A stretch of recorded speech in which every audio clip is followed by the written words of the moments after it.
All right, ladies and gentlemen, we're going to go ahead and get started with our Education and Culture and PHED Committee joint work session. This is on our after-school bookings at MCPS elementary schools. Today, we're joined by representatives of the executive branch as well as our Montgomery County Public Schools. So I'd like to invite Ramona Bell Pearson, who's our Director of our Community Use of Public Facilities, Robin Riley, who's our Director of our Department of Recreation, Monica Martin from our Department of Health and Human Services, as well as Nikki Hazel from our Department of Elementary Curriculum and District-Wide Programs for MCPS. And as they're finding their seats, I will ask each of you to just introduce yourselves as a part of the presentation, but let me just lay a little groundwork for this joint committee meeting. Our Office of Legislative Oversight, and I really want to thank both Stephanie Bryant as well as Blaise DeFazio for really coming to a great report head that makes us understand something that anecdotally I think we all knew.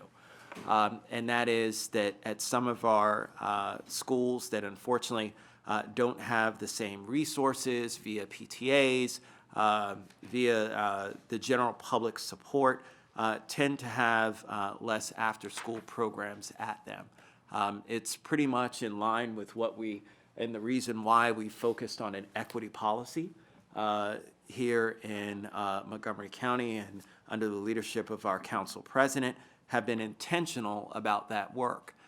It is truly understanding that if we are to provide adequate services for all in our community, it's going to require us to change our policy from the way it has been, understanding that that has helped to contribute to the disparities that we continue to see in our communities. And I don't think this is with anyone's intent. I think it's just a case of the results of not having this as a focus. And it's one of the things that we talked about in our equity discussions.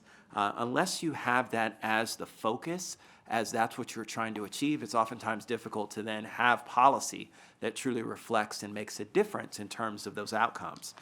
And so I think based on some of the recommendations and findings that OLO, who always does a tremendous job in getting down to the nitty-gritty details and saying how best can we come out of this and make ourselves better, have put forth some really positive recommendations. I have some of my own ideas, and so we'll certainly look to my colleagues as well, who I know have their own great experience. A number of my colleagues who have been here, both the council president and the lead of PHED, Councilmember Reamer, have been very passionate about these issues and trying to make sure that we had greater access for programming for children who need it most. I know Councilmember Reamer and I were at Southlake Elementary School maybe a month ago and heard loud and clear from a community there who has programs, but who wants them expanded because they're seeing the success. And when you look at Principal Celeste King there, who was just honored, it says something about what happens when you give folks the tools necessary so that they can reach our kids.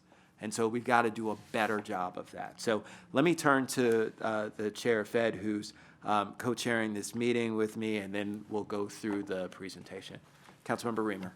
Thank you, Councilmember Rice. Really appreciate your work over the years to expand resources for kids in so many different ways and identifying after school as a real need. I'll be brief, but I think that there was a time decades ago when the county had a posture, generally speaking, that it was up to families to ensure that their kids were, in a safe place and in a nurturing environment after the bell rang. And that was probably okay for at least, many of the kids, not all, but for many of them, 30, 40 years ago. But today, it's just really insufficient. And we have such a high number of children who are in poverty, whose families are in poverty, and who can't, don't get the kind of opportunities that other families are able to provide after school. And so I think we have to work our way towards a goal that every kid, every family has an opportunity after school. Every single family has the opportunity. Doesn't necessarily have to be free, but it has to be affordable. And it could, there's any number of different options. But wherever you live in the county, there's low-income kids going to schools in high-income neighborhoods, and there's concentrations of poverty in other parts of the county. But the only comment I want to make about the data is that this is bookings. So sometimes you get a provider in a school offering a program, but the tuition is $200, $250, $300, $350 for a 8 to 10 week, 1 day a week after school program, and that will count as a booking in the data set. But it's families can't afford that. Families just can't afford that. So we've got to strive for something that is available to everybody, and then also layer on top of that these really enriched programs where there are academic supports that are provided, and we're really kind of diving deep on how to help kids with their academics. So I think we need to work towards a strategic plan to provide universal after-school programming. I think that's really where we need to be heading. Thank you. We turn to the council president for a statement. Thank you, Mr. Chairman. Both chairs just really wanted to also acknowledge the great work of OLO. The genesis of this report really had to do with the great interest on this council to expand after-school programming, knowing that resources are always limited. And we felt very strongly that it would be important to dive in and understand where is this needed the most, and how can we begin to work towards that kind of framework and blueprint. Similarly to what we've done with early care and education, it's really important to follow the data, because that way, as any budget cycle, if we identify some additional dollars, at least we have a way of referring to how can we do this in a thoughtful and a strategic way. So this report is very important in that respect. And I also look forward to the conversation, especially with the community use of public facilities. 2015, I introduced a bill to create a program that would begin to align the county's policy goals with how we manage the use of our public facilities. And we created funding to make sure that we could subsidize the use of public facilities or waive the fees.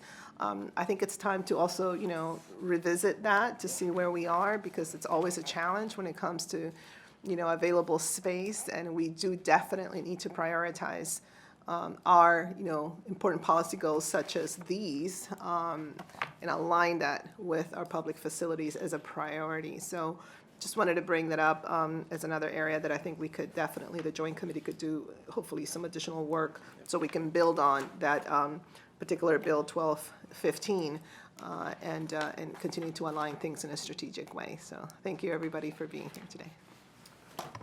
Yeah, and I think my hope, Madam President, is that after this, we'll have some recommendations, some of which may involve legislation, some of which are budget decisions, and so from that perspective, certainly is the next step for us in moving forward. So let me turn to Stephanie or Blaise. I'm not sure who's going to lead us through this, and then we'll turn to, I know we have a presentation as well about the report. Good afternoon. My name is Stephanie Bryant, and this is Blaise DeFazio with the Office of Legislative Oversight. We appreciate the opportunity to brief the Education and Culture and the Planning, Housing, and Economic Development Committees on OLO Report 2019-3. We also appreciate the cooperation and assistance we received from MCPS, county departments, and numerous stakeholders. Council requested this report to examine the differences in availability of after-school programming in elementary schools across the county. To do so, OLO focused on after-school programming from 3 to 6:30 p.m. at all 133 MCPS elementary schools during the 2017-2018 school year. Today's presentation has 3 parts. The first is a discussion of the report's measurements and methodology. Second is major report findings. And third is OLO recommendations. So first, measurements and methodology. To begin, OLO defined 2 key measurements to study after-school programming in elementary schools. The first is poverty. OLO defined poverty as the percent of students in a school who are eligible for free or reduced-priced meals or farms. We grouped each of the elementary schools into one of the 4 groups based on the percentage of students eligible at each school. from low farms, which has 25% or less of students eligible, to high farms, which has greater than 75% of students eligible for farms. Second, we defined after-school programming. A provider must obtain a permit through the Community Use of Public Facilities, or CUF. The permit contains room, time, and day a week for each reservation, which is equal to 1 booking. The number of bookings per school served as a measure of the availability of after-school programs. In order to respond to Council's request, we collected and analyzed data, including the number of after-school bookings through CUF, as well as school demographic, facility, and programmatic data that we have obtained from MCPS, Recreation, and the Montgomery County Council of Parent-Teacher Associations.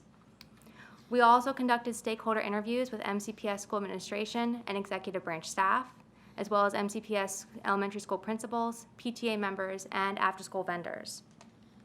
Of note, our analysis did not include reservations that were made outside of the CUF system by schools, PTAs, or Linkages to Learning, or assess program quality.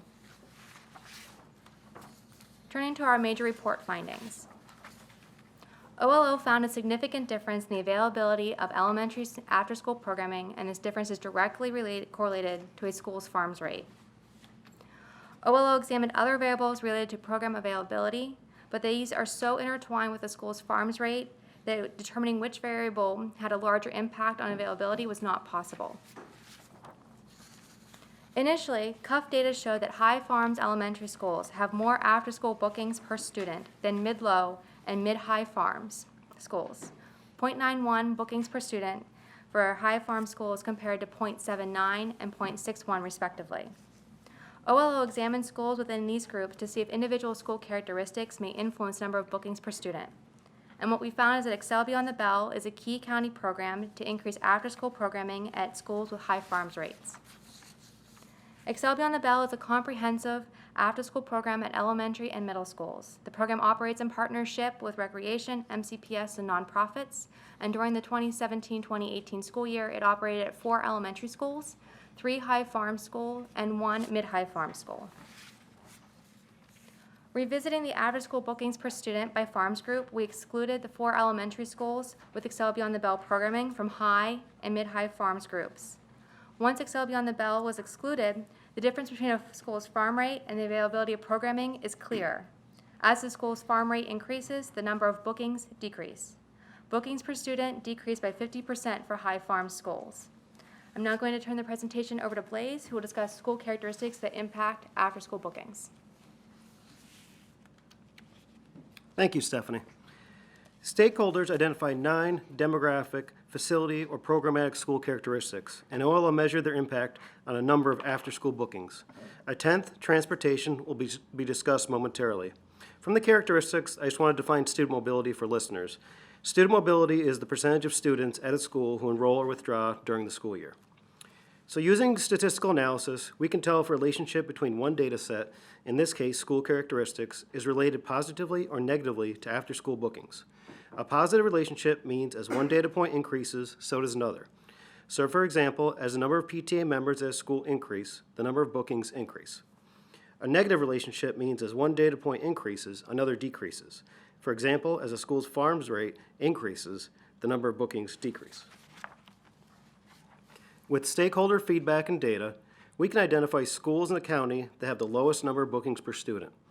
These schools identified in the map are also provided in the packet on Circle 5. We can see that these schools are located in Mid-County and East County in 5 high school clusters. Turning to after-school activity transportation. Stakeholders reported that transportation home is a key determinant to whether students participate in programming. MCPS provided OLO with the percent of students eligible for bus service at each school. Data show that for high, mid-high, and mid-low farm schools, as the number of bus riders increase, the number of after-school bookings decrease.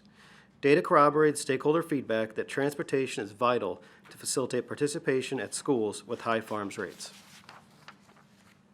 Overall, OLO has 4 recommendations.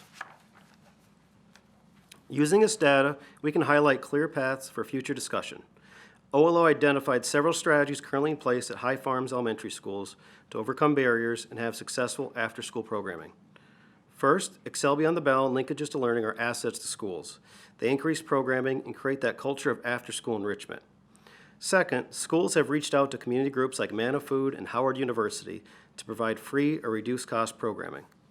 Third, OLO found that an after-school champion, one who is invested in after-school programming, and active staff and teacher participation helps create a culture of after-school enrichment. With these strategies, the Council and MCPS can look at options to increase after-school programming at the high farm schools. By using the data to identify high farm schools with low after-school bookings, Council and MCPS can consider strategically funding items. Examples include Excel Beyond the Bell and on-school site community grants. Also, Council and MCPS can restore elementary school activity buses and stipends, which were reduced in FY11 to achieve budget savings. For non-funding examples, elementary schools can establish partnerships with community groups for a reduced or no-fee program. The schools can replicate successful programs, and to pass on savings to students, the facility fees can be waived for after-school programs at Title I schools. For the second recommendation, OLO suggests discussing some potential changes for Excel Beyond the Bell. While it is undoubtedly a good program to increase after-school programming at high and mid-high farm schools, principals thought that there can be some changes. Number one, the program has limited capacity. There are only 120 students per school, regardless of size. Capacity limitations result in waiting lists for EBB schools with higher enrollment. Number two, there's only one schedule for the program. The schools must run a 5-day-a-week program, but principals said that doesn't work for every family who might prefer a 2- or 3-day program. Number three, there's a limit on the grades covered. 2nd through 5th grade are covered. Kindergarten and 1st grade students are not served. The principals noted that limiting the program to older elementary students can prevent student participation in situations such as where an older sibling must take care of a younger sibling after school. For the third recommendation, OLO suggests discussing potential changes to the Community Use of Public Facilities Fee Assistance Program, which waives fees for programs benefiting at-risk youth or limited income individuals. These changes can help increase after-school bookings at high farms elementary schools. These changes include expanding the required age range from 12 to 18 to 5 to 18. This would ensure that elementary school after-school programs would be eligible. I want to make a note that Cuff told me today that there is an error on the website and they do serve elementary students. So I just want to make that note. Number two, allow paid instructors to participate as long as the program is free or reduced. Number three, opening the program up to for-profit providers. High farm schools will take any provider willing to provide free or reduced services, regardless if they are for-profit or nonprofit. Number four, expand the requirement that only programs whose main goal is to serve at-risk youth or low-income individuals can be accepted. Many programs want to help the high-poverty schools, and their main goal may not be serving at-risk youth or low-income individuals. For the final recommendation, OLO suggests discussing options to provide a list of after-school vendors and best practices to schools and PTAs. Currently, information is mostly provided through word of mouth, and centralized information can provide a list of vendors, give exposure for small vendors, and include best practices used at schools. Thank you. This concludes the presentation, and we'll turn this discussion back to the committee chairs. Well, thank you very much, Stephanie and Blaise. As always, these are great and terrific recommendations, very succinct in terms of where we need to go. I have a number of notes. I'd like to hear from our stakeholders as well if they have any comments, but let me first turn to co-chair. Oh, no, you're fine. Okay. So let's hear from our representatives, and I'll just start from my left to my right. It makes it easy. So Ms. Bell Pearson, who's our Director of Community Use of Public Facilities. Turn it over to you. I guess I'll start with the correction that Mr. DeFazio mentioned. Apparently on our website there is a listing that defines vulnerable youth as age 12 to 18. However, we have been serving through the Facility Fee Assistance Program elementary school students. We have been focusing on Title I and high farms, and the majority of our programs have gone to elementary school. Some have gone to middle school, but the majority have gone to elementary school. We've even had some programs that have paired senior citizens with elementary students as programming to reach both communities that have vulnerable individuals involved. I will also say that we're very supportive of the recommendation that there be a list developed that would be able to be available to the PTA and to other school groups so that based on the information we've developed about providers that we've had success with, that have been interested and available, that could be a resource, and it would be a vendor list that the schools would be able to rely on as a starting point, as opposed to having to create their own resources. There was a recommendation, I think, also that the fees either be reduced or waived for use of facilities. That is something that we also would be willing to explore, but the partner that we have to rely heavily on is MCPS, because these are their facilities, and they're the ones that would have to respond.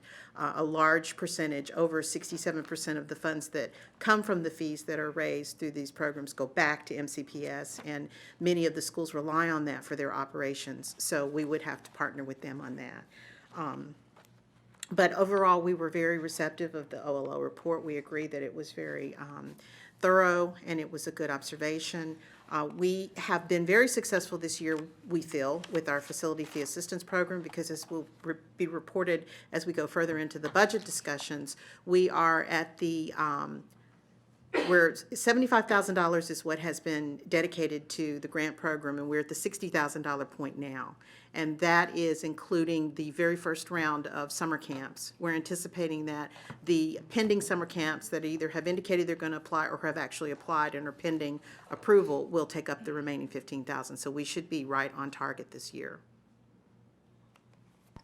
So before I turn to Ms. Riley, I'm actually going to give an opportunity for folks to ask questions for each of the individual panelists, because I think that we'll dive in directly into the subjects that they talked about. It may make it a little bit clearer and easier, and then we won't lose some of our thoughts, because I know I've got tons.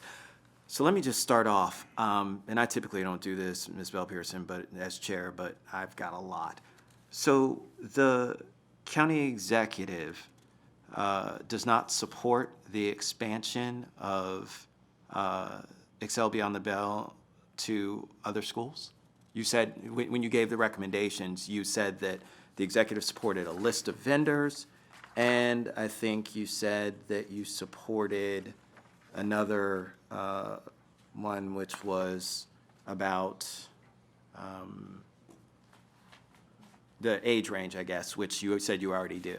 But I didn't hear anything about expansion of Excel Beyond the Bell programs. Well, I think that the comment that was made in the CAO's memo related to the executive's position was that we needed to partner with MCPS and structure it such that it could include the expansion, so that older students would be able to be involved in a way that would allow them to continue many of the caregiver roles that they already assume with younger siblings. And that in order to accomplish that, it might be necessary to move some of the programs that had been focused in the elementary area to the middle school area, so that there'd be the space to accommodate the older youths as well as the younger children. I don't know the feasibility of that. That was just a recommendation that we were thinking, because of the logistics of how we see the families, the characteristics of the families to be with the caregiver roles. So, and I see from the county, from the CAO's letter, that they support in principle what's going on. You had mentioned about the financial split between MCPS and the county. Has the county explored foregoing the revenue that the county receives for the split as a part of making the programs more affordable? Well, the county, no, not as to the programs that are scheduled through us. But we already have the situation where it's a severely reduced intake when it comes to MCPS doing the room. So as it indicated in the OLO report, the statistics they were showing didn't represent those types of bookings. The bookings that are represented are the ones that are through CUF. That is something that CUF could partner with MCPS to understand the logistics of. It does require us to understand if we're still able to provide the same services, but it's certainly a conversation we're willing to have as part of this. Okay, well, I'm happy to hear that it's a conversation willing to have. I just would say that, look, you know, I've stood, you know, next to the county executive who's pitched about how he supports education and supports this equity framework. And certainly the equity framework is best represented in something like this, where we see a clear disparity between the haves and have-nots. I would assume that if the county executive were serious about his commitment, that he would certainly put forth a budget that reflected that. And so I'm just curious as to why, even when it comes to the expansion of Excel Beyond the Bell, there's no expansion of that program in the county executive's budget. Well, I guess that's something I'll have to defer to my colleague, Ms. Riley. We'll put a pin in that one. All right, let me turn to Council President Reamer, and then I've got, or Council Chair Reamer, Chair of the PHED Committee, and then Council President Navarro. My comments aren't as cup focused, so I'll hold off for now. Okay. Thanks. Councilmember Jawando. Under the new regimen, mine are not cuff focused either, so I want to get it Robin here. So I'm going to wait I'm going to defer on that, yes. Robin, everybody's waiting for you. Council President Navarro. Thank you so much. So just a few questions. So the list that was mentioned, so how would that be managed, for example, in schools where there is no organized PTA? How would that be provided to the parents? Well, we work very closely with the principals there, and we have been outreaching to the principals in order to help us to identify programs that could apply for the facility fee assistance program. So we would use the same methodology there. Okay, I would just really urge folks to pay extra attention to that. I mean, it's already reflected in the report that where you have schools that don't have active PTAs, then you see the negative consequences of that. And there are many schools where that is not something that's occurring, and there needs to be some real flexibility in thinking in innovative ways to make sure the parents understand that this information is actually available. So we really love to learn more about how that's going and what you're doing. The other question for OLO and maybe for also our partners, on page 2 of the summary, you talked about overcoming barriers to after-school participation. And you have some recommendations, right? Expanding Excel Beyond the Bell and/or linkages to learning, partnering with providers or community groups, administering low-cost teacher-led programs. Was there any conversation about maybe braiding those strategies to lower cost? So if you had an Excel Beyond the Bell type program, maybe with a linkages to learning light model, but maybe partner with, I think I heard Howard University had some kind of a program to just, to make it more affordable, because one of the challenges we've had in the past is just to scale, the actual model. It's quite costly, right? But are there any conversations about maybe kind of taking a step back and figuring out what if you had these elements from Excel Beyond the Bell, you partner with a university or some other community group, you have a light linkages to learning, boom, and then cost that out and see whether we can actually look at, economies of scale versus just being very rigid. Is that No, we didn't have those kinds of conversations. good? So would that be something that also the group can look at as we start, to think through what we might be able to do through this budget? It might be great to get some, and I know Vivian Yao is here, to maybe get some scenarios of how that could be. I really would appreciate that. And then finally, the $75,000, is that as a result of our 1215, my bill? It is. And is that $75,000 sufficient then? Because you said that $15,000 is what's left for, Well, this year it looks like we're going to spend the full amount. The first year we didn't. correct? The first year I think wasn't a full year, and then the second year we got maybe 50,000, close to 50,000. This year we're going to be right at it, 75,000. So it's looking like, especially if we're talking about expanding the program, that it is deficient. Okay, all right, so that's another thing for us to monitor with the executive as well. Thank you. Let me turn to Councilmember Freeton. Thank you very much for that. I appreciate the opportunity to talk about this. It's a really important conversation. I think it reflects the fact that education happens in and outside the classroom, and the equity issues that we talk about in our education system aren't limited to the opportunities that are happening inside those classrooms. And so I think that this is a really important conversation, and one that I'm glad that we're having to talk about really the full breadth of access to education, which is a 24-hour, 7-day-a-week question, and it should be a 24-hour, 7-day-a-week conversation. So I think that this is particularly important. A few things, some are broad and then specific to CUF, and then I'll hold off on my other questions per Chair Rice and the construction of the conversation, which I appreciate. The first is, a lot of this focused on collaboration on Excel Beyond the Bell and expansion of Excel Beyond the Bell, which is a terrific program. In fact, I was the chair of the Collaboration Council Board, and I only joined that board as a result of a tangential connection that I had to the Excel Beyond the Bell program and the success of that program. And I see Ms. Clutter is back there, and Joanne Hurt as well, a former board member, the current board vice chair. And so I appreciate that, and I'm a huge believer in Excel Beyond the Bell, and really that was my, like I said, my entree into that role. But I think it's also important for us to understand what this is and what this isn't in terms of the OLO's report. So I just wanted to see if you could clarify. The goal of this isn't necessarily to assess the quality of programming, it's really to assess the quantity of programming, how many bookings are at certain schools, and what the farms rates are at those schools, and whether there is a direct link between availability of programs themselves, good, bad, or indifferent, and the farms rate. Is that? That's correct.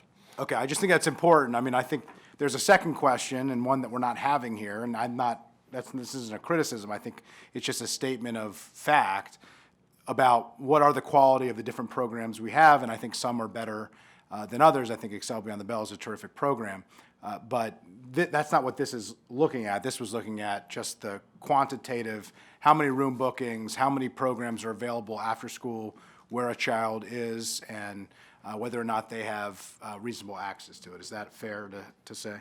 Correct.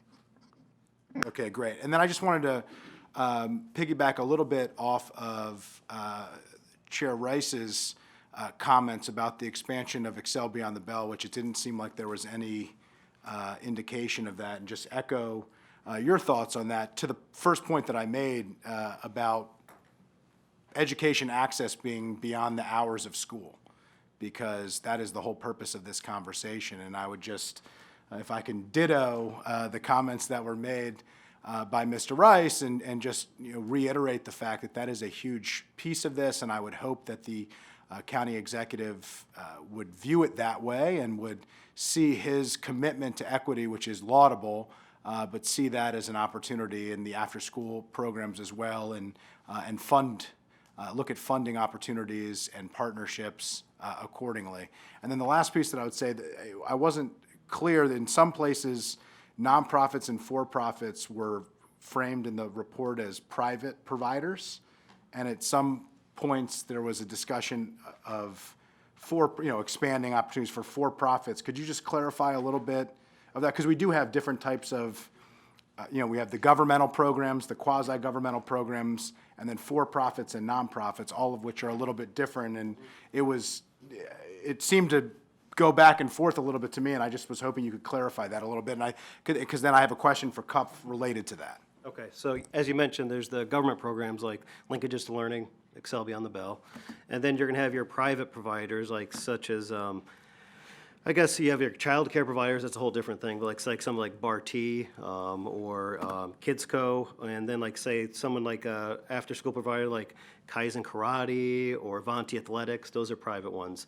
And then you also have your nonprofit providers as well. And so those ones, they traditionally, they get they have discounted rates as well, and they're more than willing to come in and provide services. And I guess the thing is that a lot of these high poverty schools, they're willing just to get anyone in, either if they're nonprofit or for-profit, to come in there and provide free or reduced services. So I guess that's why we're kind of separating them out. Yeah, so I would just say that if that is accurate, I'm not sure it is, so I'm seeing some heads shaking in different directions. That's concerning to me, frankly, because while this report only focused on quantity, the children who are receiving these programs are not receiving just quantity, they're receiving quality or lack thereof, or existence thereof, and quantity. And I don't view one differently than the other. And so my question related to CUP is whether we, for room rentals and building rentals, et cetera, whether we have different standards, different costs for profits and nonprofits, and whether that could be part of the conversation moving forward of how we treat the different organizations that are providing in our schools, because I do view Ken's Karate, or whatever the title, differently than a nonprofit licensed after-school provider that also does early care. And, I think they have different educational values as an after-school program. And I think as a county, if we are going to subsidize them in some way, including letting them use our public facilities that we pay for, that we ought to treat them as such. Well, to answer your first part of your question, we do have different rates for for-profits versus nonprofits versus PTA. We have very gradation based on the agency or the entity. But the significance in the report, and as we're talking about this, the study that the OLO did, is if you look at the bill that Councilmember Navarro sponsored, it is a bill that requires that you be a nonprofit in order to utilize the facility fee assistance program. And we have had to reject quite a few, actually, applicants that were willing to provide services in Title I high farms areas. And we had to reject them because they did not meet the criteria. So the recommendation of the report is that the legislation be amended to allow an extension.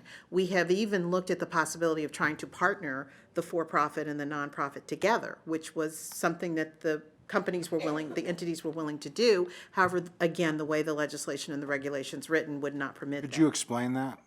You Where- would partner them together?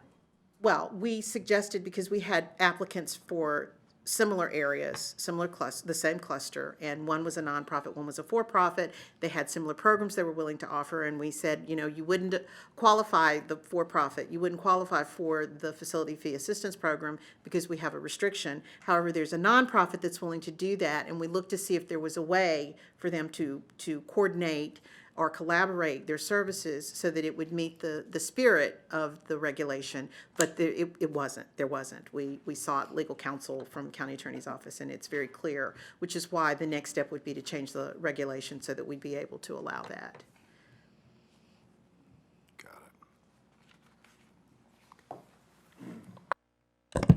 Councilmember Reamer? Thank you. So 2-cup, now I'm realizing there's some issues I wanted to bring up. The legislation that the council adopted some years ago, that Councilmember Navarro proposed, I really do think we need to broaden the scope and build upon that in a way that is sweeping. And we need to look at a funding mechanism. Why are we charging fees at all, for a provider who wants to operate in a low poverty school? Like we just ought to be, we ought to budget so that whatever those operational expenses are that school needs to account for, are covered. And we need to go far beyond Title I. I mean, that's your 15 most impacted schools, but we need to really extend that far beyond that group of schools. I've wondered, why don't we do something like, you can just get a per student waiver, the number of farms kids you enroll, it automatically entitles you to a reduction of the amount that you pay to use the space or something like that. Why don't we group schools together so that providers, because I think this can work with for-profit, nonprofit, or county providers. It could potentially work with any and all of the above, but why not for for-profit or nonprofit providers, why not group schools together in batches? So you have high-income schools and low-income schools, and they're bid out as a group. And so the provider that needs to make a revenue basis is getting a combination of tuition from parents that can afford to pay tuition, and then some type of operating subsidy from the county. I think there's a way to commingle the student populations, the schools, and really be more intentional about covering a much broader population of students. And it could well be a combination of Rec Extra at the most impoverished schools. It's probably Rec Extra and EBB, because there's just really there's nothing that's affordable, frankly, that other than a nominal charge. That Rec Extra is a nominal charge. Is that right, Director Riley?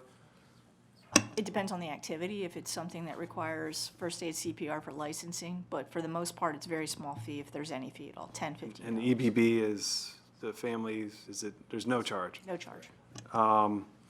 So, you know, it may be sort of a base of that for many schools, but I feel like we've just got to not see this through the prism of CUP's mandate, which is to recover its revenue, which the bill changed that dynamic to some extent, but we got to look Let at me this. interject, it's not Cuff's mandate, it's the school gets the return on the money, and then the Right. other 15% is the administrative fees that Cuff encounters with its, through its software program and the time of our administrative specialists that are working. Sure. The reason why CUF has the policy is because the school needs to recover the dollars. Right, and often I'll operating say in the expense. Title I schools, they often need that support even more than the other schools. So I understand your point about partnering schools that are from different districts or different clusters that. Or providing funding directly to the school so that there's no operating expense that's added to the Right. school. I mean, that's the real issue is, look, if your budget is strapped at the school, then for whatever reason, the principal may not make it a priority to expand all those programs if the principal then needs to choose between some other type of academic support that budget is going to and this. You know, there's no easy answer there. So obviously, you know, maybe additional funding is necessary. But, you know, I really feel like we need a strategic planning process, you know, to put all these pieces together, to strive towards the goal here, which is that every child has an affordable option after school and that we can layer onto that academic supports. So that's what I'll say for now. So it's interesting, I have Councilmember Friedson and Councilmember Navarro who have some follow-ups. It's kind of interesting, though, because when we talk about community schools, and my work on the Curran Commission has been around our recommendations, the Commission on Innovation and Excellence in Education, has been to creating community schools at every single one of our schools throughout the state of Maryland. And part of that is to have programming like this. As a part of those recommendations, it also calls for additional funding to schools with high poverty.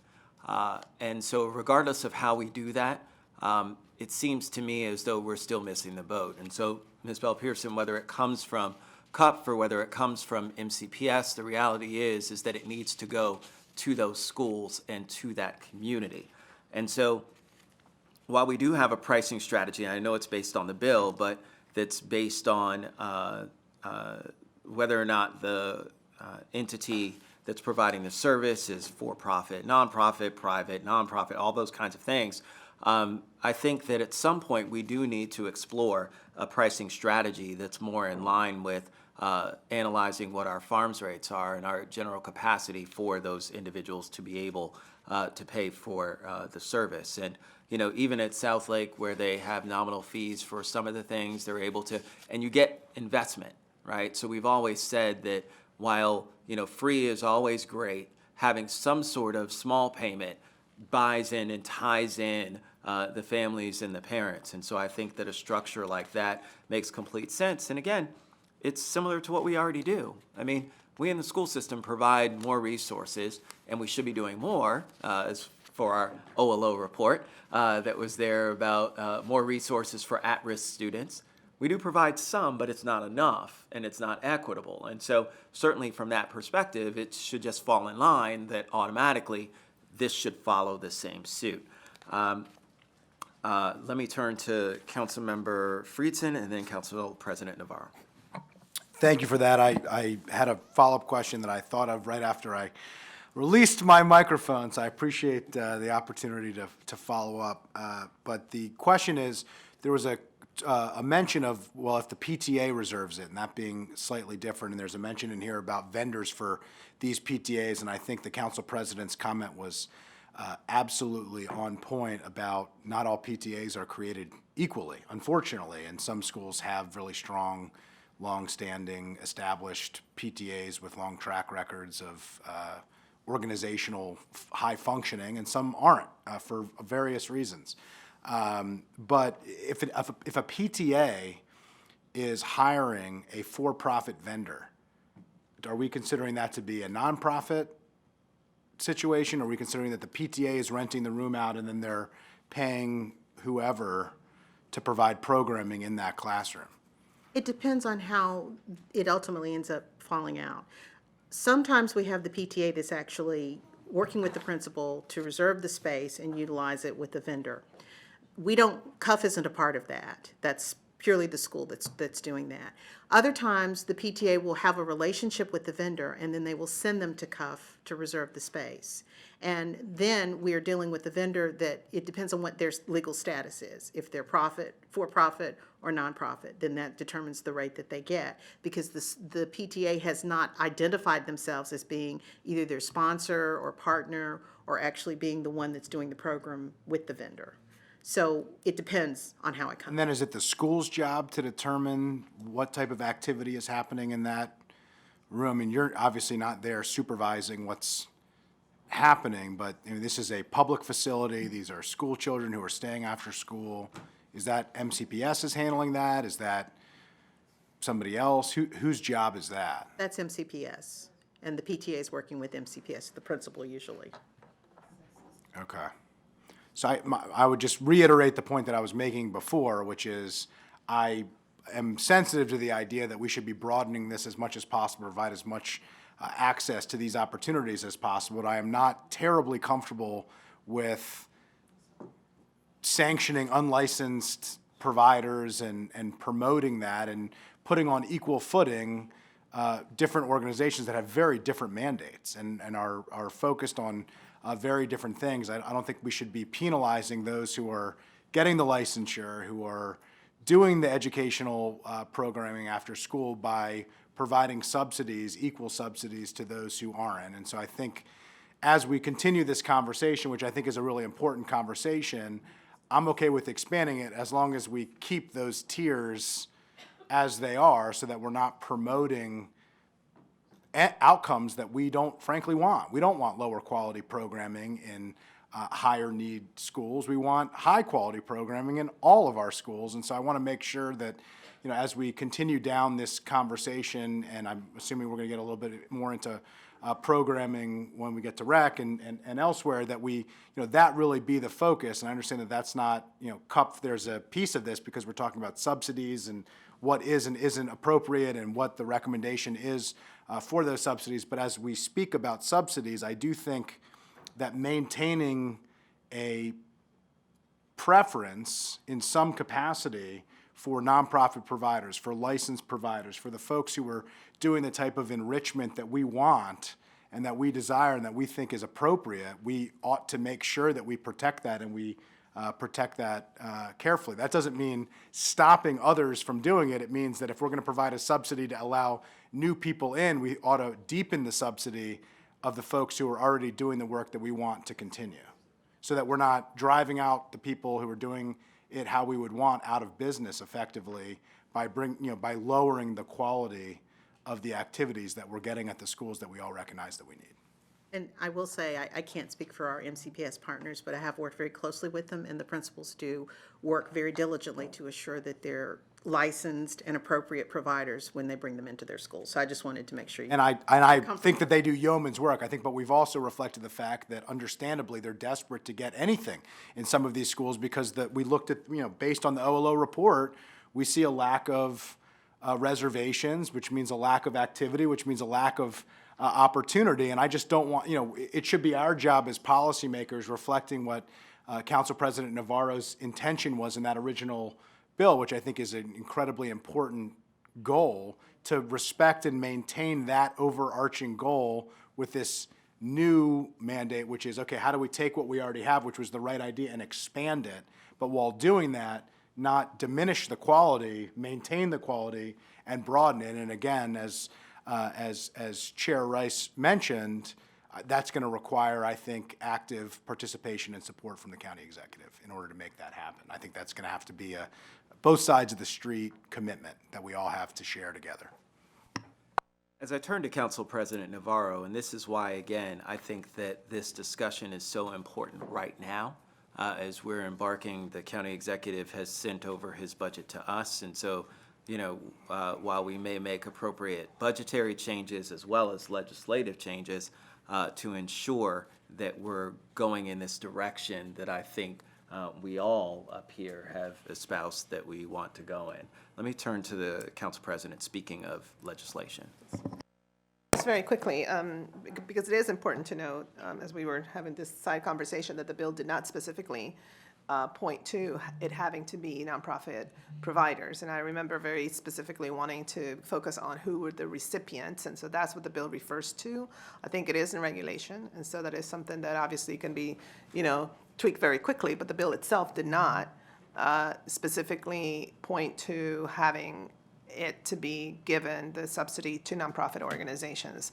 So that's just one quick thing. But I just wanted to also remind my colleagues, both the ones that were here before and the new colleagues, that, the genesis of this particular bill, actually, it was this broader conversation about policy and how are we utilizing such precious resource as our public facilities to be able to then promote and achieve our stated policy goals.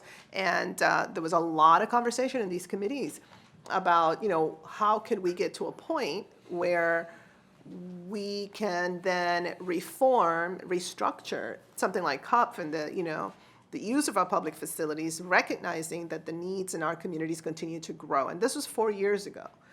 Unfortunately, there was quite a lot of resistance for a lot of reasons, and so this was sort of the alternative. Okay, well then let's create a program that at least provides some subsidies. But I just want to remind my colleagues that this is a great time, and we did say back then that we would want to come back and do a thorough analysis, because it is very strange that we are investing payers' dollars in all these public facilities while we know, because all these reports are showing that these gaps continue to grow. But then we're not leveraging these public facilities the way that we should, because they're all of this very sort of convoluted, complex formula of how, so-and-so has to get this percentage to pay for that and the other. We're all paying for it 3 times fold unless we really get down to it. So it was, I think, a conversation that for some reason, kind of went on the wayside. And actually, every year I would ask about the status of this program, and as Ms. Bill Pearson said, they would say that they were not even using it completely. So I'm really glad to see that actually it is being used. But I do think that we should retake this conversation, the broad conversation about how are we utilizing our public facilities, and how do we need to perhaps completely overhaul the way we're doing things. Is as if this program was for Montgomery County, at a time when it wasn't really necessary, but now it's a different day. And so just wanted to clarify those 2 points. One, the bill did not specifically say that it had to be for nonprofit organizations, and B, let's go ahead and retake that conversation. And I don't remember which analyst was in charge of this. I'll look that up, but I know whoever it was probably has all the history of the conversations that committees had about the broad overhaul of CUP and public use of facilities. So just wanted to share that. Yeah, thank you very much. And as I turn to Director Riley, who I know is chomping at the bit to get going, I know how passionate she is about the great work that they're doing in rec. Let me just say that although this is not a topic of today's conversation, the overarching view of where we are with CUP and our general community facilities as a whole, beyond just after school, is certainly something that I also believe warrants us taking another deep dive into as we talk about where our priorities are here in the county and how we're looking at things from a very different perspective now. And so I hope that we will follow up this meeting that's dealing specifically with MCPS and after-school programs to also reflect the greater community and what we're seeing that continue to be challenges when it comes to CUF and getting at the root of what we were trying to achieve when it comes to utilization of our public facilities. Because at the end of the day, just as you said, Council President, we're paying for it regardless. Whether we pay for it up front in terms of giving a department more money so that they can fund something that we know is incredibly important. Why do we have to go through Peter and Paul to get to Mary to make all of this happen? Doesn't make a lot of sense to me and seems to waste time. So, Director Riley, the floor is yours. Thank you. I welcome the opportunity, I think. Obviously, we're very proud of Excel Beyond the Bell. For those that are new to the dais up there, I would remind you that EBB was born out of the middle school model. It evolved and grew into the elementary school model as well. I want to appreciate the OLO for a great report. I thought it was pretty in-depth. I find it interesting that some of the family members talked about the opportunity for 2 to 3 day models, because for what we're hearing from parents is it's a safe place for kids 5 days a week. And our Foresight's asking for a 5th day because they need a place to go on that 5th day. And I would also say that, we took that model, and not me, Miranda Williams, who sits back here, and Adrian Clutter, who are, wow, great, amazing people, took this model and really developed it. And they worked very diligently, not only with the school system, but with also parents. And parent engagement is a huge piece and a connection. And hopefully that will help grow those PTA groups and associations in a larger model in those high-need schools, because I think that's a really important piece that's missing. And while the program is free, they do have to give community service back in order to connect with the school, and that can be through the PTA. The other piece that I would add is, we have been working, trying to work with some of the PTA groups to not take from them, but assist them in some of the models that they're using in terms of contracting out with a for-profit provider to deliver the service. Could they work with recreation departments so we could pair 2 of our countywide class instructors, karate and basketball clinic after school? The real issue with that model is transportation is the barrier. As OLO identified, if a young person can't get home, parents do not have a car, it becomes a barrier for them to stay even engaging in anything in an elementary school model. So I think with that, I think I'm ready for your questions. I'm sure it will be significant, but I'm happy to try. You'll be fine. Council Chair Reamer.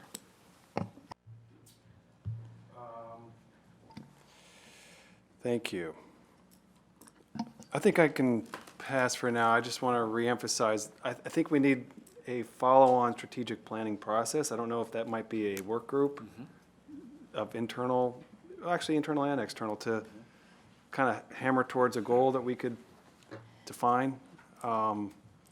Robin, any comment on that? I think it's a great idea. I think for us, as our after-school program has really grown and grown over the last 6 to 8 years, I think it is time to step back and maybe look at things and see if there's things that we can change and do differently. I love change. Staff will tell you I love change. I think we've done a good job of trying to make the connections between Rec Extra, Rec Zone, which is our high school model, making sure that if there was a high school student, that their younger sibling, we made a connection to make sure they were either at EBB or Rec Extra on the middle school level for after-school care. We do a lot of that case management. You don't hear a lot about it, but our staff do an amazing job in doing that. The other piece that's not here, and it's a smaller model, but we have an after-school program, I'm not sure if you even know about it, called Club Adventure. It's at 8 rec centers, and it ranges between 45 students and 80 students, depending on the site, who come after school. They're elementary. They're there from 3 to 6:30. Most sites get an after-school snack. They do have to get picked up, but our staff work very patiently and diligently with the school and their community to make sure that that bus route, if they have 5 or 6 students, the bus route can just drop them off at the site. Often they can stay and walk home if they need to, or they can stay and a parent can pick them up. And so that program is pretty solid as well, and it's not anywhere there in telling the story about after-school care, especially for elementary school students. Let me turn to Councilmember Jawando. Thank you, Mr. Chair, and I've learned a lesson here. I'll chime in earlier. When you've got a joint committee. But no, it's good. I like the interaction. So thank you, Robin. And nothing too hard. These are just questions. And it may engage somebody else, so I won't by accident. So the first question I want to ask, obviously, these are extremely important programs, right? One of the extensions from half day to full day in the budget, I think, is Oakview Elementary. And I went to Oakview, and I told a story because it's important to me and to honor my friend who died when I was in high school, who didn't have access to after-school programs, and he died in that 3 to 7 hour. And just this literally can be life and death. And I know we all know that, but I just think it's really important to remember that when we're talking about access to these programs. And when I look at, some of these statistics in our packet, whether it's the NEC where I am at Roscoe Nix, where there's less than 1%, if I'm reading this right, of student bookings, 0.022, and where over 80% of the kids are eligible for bus services, and it's a high, or if you talk about New Hampshire States or Jackson Road or Rosemont and Gaithersburg, there's a lot of programs where you have just hundreds of kids. If you're talking about 400, 500, 600 kids in an elementary school or more that don't have access to anything. And so I just think it's worth stating the scale, the significant nature of the issue that we're facing. And I agree with all my colleagues that we need a comprehensive approach. We need to head to universal after school. And at a time when at the federal level, we see a president proposing to totally zero out after school funding for 2 million children across the country. And I guess that's my first question.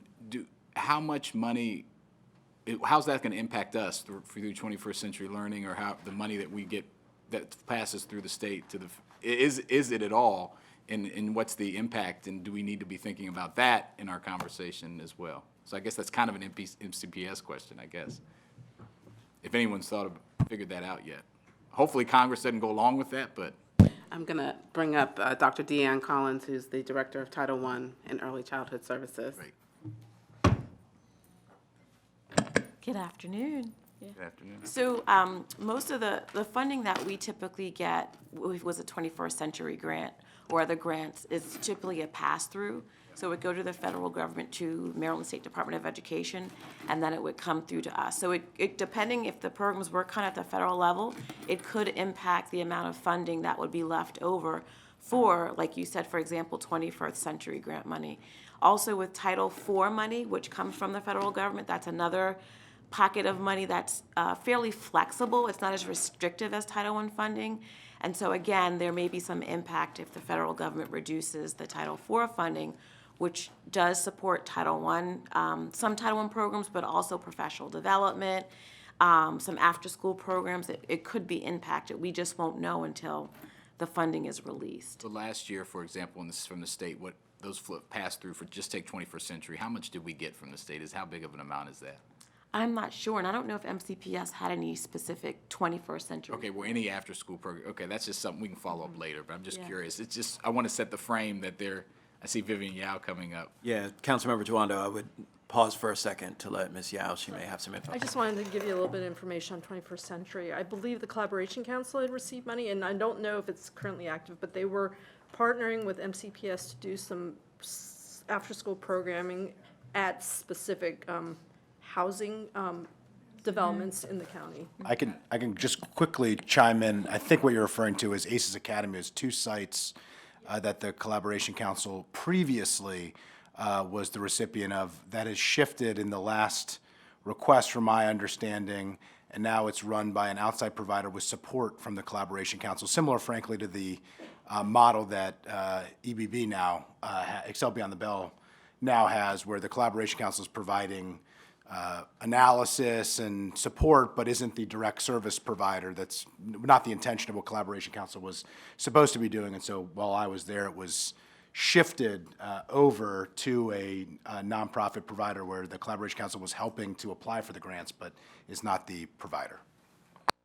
Thank you. Well, thank you for that context. So just further context why our investment's so important here at the county level. About EBB, so this is to you, Director Riley, and I know you do you run all the elementaries, and Collaboration Council, there's a joint relationship there where they manage a contractor for the middle schools. Is that how that works pretty much? Chairman? Not exactly. Okay, They have. correct me, please. That's okay. The Collaboration Council really isn't involved at all in EBB Elementary. They do help with some of the data and helping with us connect with MCPS, but that would be the only piece that they do. On the middle school level, they still, in the past, have some programming money, so they actually schedule some programming at some of our EBB middle school sites, but also additionally help with the data collection as well, training opportunities, that kind of thing for our staff as well as our providers. Perfect. And so the capacity for elementary EBB is 120 students, again, to the point that you've got hundreds more that could use it. And 269,000 roughly a year to operate at that level? I don't have it in front of me, so I don't know if That's that's what's in the exactly report, right, yeah, okay. But yeah. So do we know, I don't know who can speak to this, but the per pupil cost of that? I'm assuming it's just a simple math, but there's probably other things factored into there, but if I did the division, I'd get roughly there? Okay.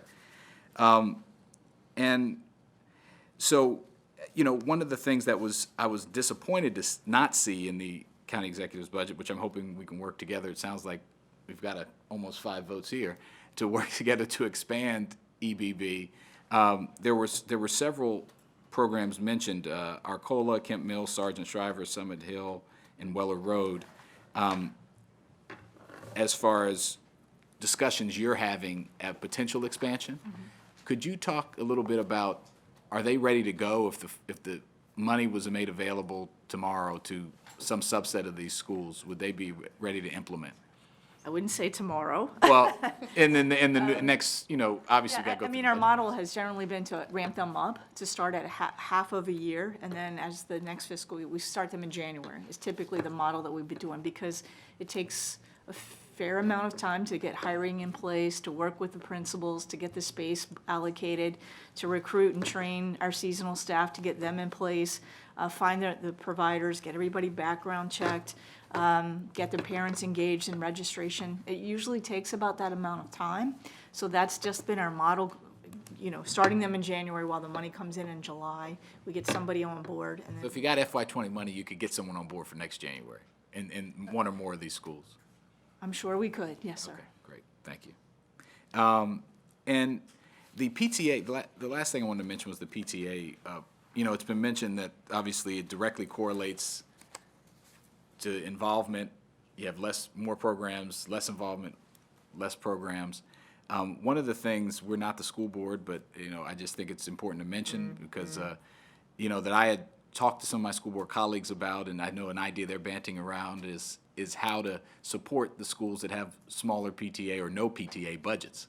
And there's some programs across the country where they pool their resources and support other PTAs, in part to pay for in critical programs like after-school programming and teacher planning time and other things. And that's something while we don't have a direct impact on it, I think it's important to note, and it might impact the work that you all do as you're it will, as you're interacting with them. And I know there's some interest, at least from some school board members, to look at something like that within their authority, and I just think it's important to mention. I also want to just say that the expanding EBB to K and 1, I think, is important.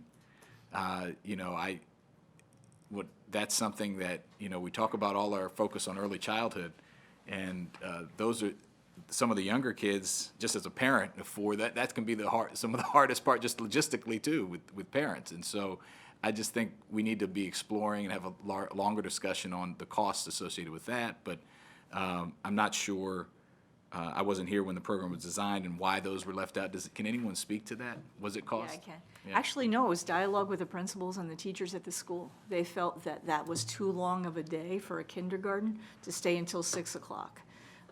It was their requests came to us and said really that the pivotal point is the second grade. Obviously, things are changing, time is changing. We've talked about time for a fresh new look, but that was the dialogue and the discussion we had at that time when we first implemented this, 4 or 5 years ago. Well, I think there's always the two competing, you know, you have the need for working parents to have help. Absolutely. And then you have the socio-emotional and educational needs of the program. And, Councilmember Friedson mentioned the quality, which I think is another discussion we need to be, really looking into too. Is it's great to have students in a safe environment, and that's a great priority, but we also want to make sure that they're having the learning opportunity and the rigor associated with their age range while they're in these programs. And I know just from experience that varies greatly depending on is it for-profit, nonprofit, who the partner is, and I think we need to be thinking about getting a better handle on that as well. I agree. I don't know if everybody was at the symposium and saw the kid building the blocks. It was just to your point, Yeah. kids learn in different ways at different times, using different techniques, and it is time for a fresh look. Specific questions, kids after hours, and I don't know who this is for, it could be OLO or whatever, they're a program you see, and they're one that kind of they're at school, at public schools, they're at private schools, they're all over the place. They're considered a private provider, I'm assuming, and pay the private rates, and. They are. And, go ahead. They're actually a child care provider, and child care providers are a little different than the before. Yeah, so than the- how does that interact with, Well, it depends on what program they so have. they just offer the service at a public school at the normal rates that they would at any other school, so that's not. They do, but they compete because we have a bidding process. So the school community actually selects the provider that they want, and they often select the provider based on the services and the programming that they provide for before and after school. Why are they, I'm sorry, but why are they a childcare provider? My daughter was on there a long time ago, but it was for after school. She was just there for after school. Well, They're not an after-school provider? They're yes, considered that's how they register themselves. They compete for the positions, the childcare positions that are available in the schools. But they're providing before and after school? Right. Right, okay. Thank you. Councilmember Friedson. Thank you very much, and appreciate, I think every time you're here reiterates how excited I am that you're leading the department, notwithstanding our love for our colleague who you're replacing. But if anybody was to fill his shoes, you're just doing an absolutely terrific job, and wanted to reiterate Ms. Clutter as well, who does outstanding work for the department and who I was able to work with as well, and I know does great work also outside the department and the other, quote-unquote, other duties as assigned, which is the fastest growing portion, I believe, of her portfolio. And I appreciate that. I did want to specifically ask, Excel Beyond the Bell was originally a middle school program, is that correct? Correct. And now it's been expanded on a fairly limited basis, but to elementary schools. Correct. And the goal here is to expand it to more elementary schools. It appears so, yes. Or at least the recommendation, I should say.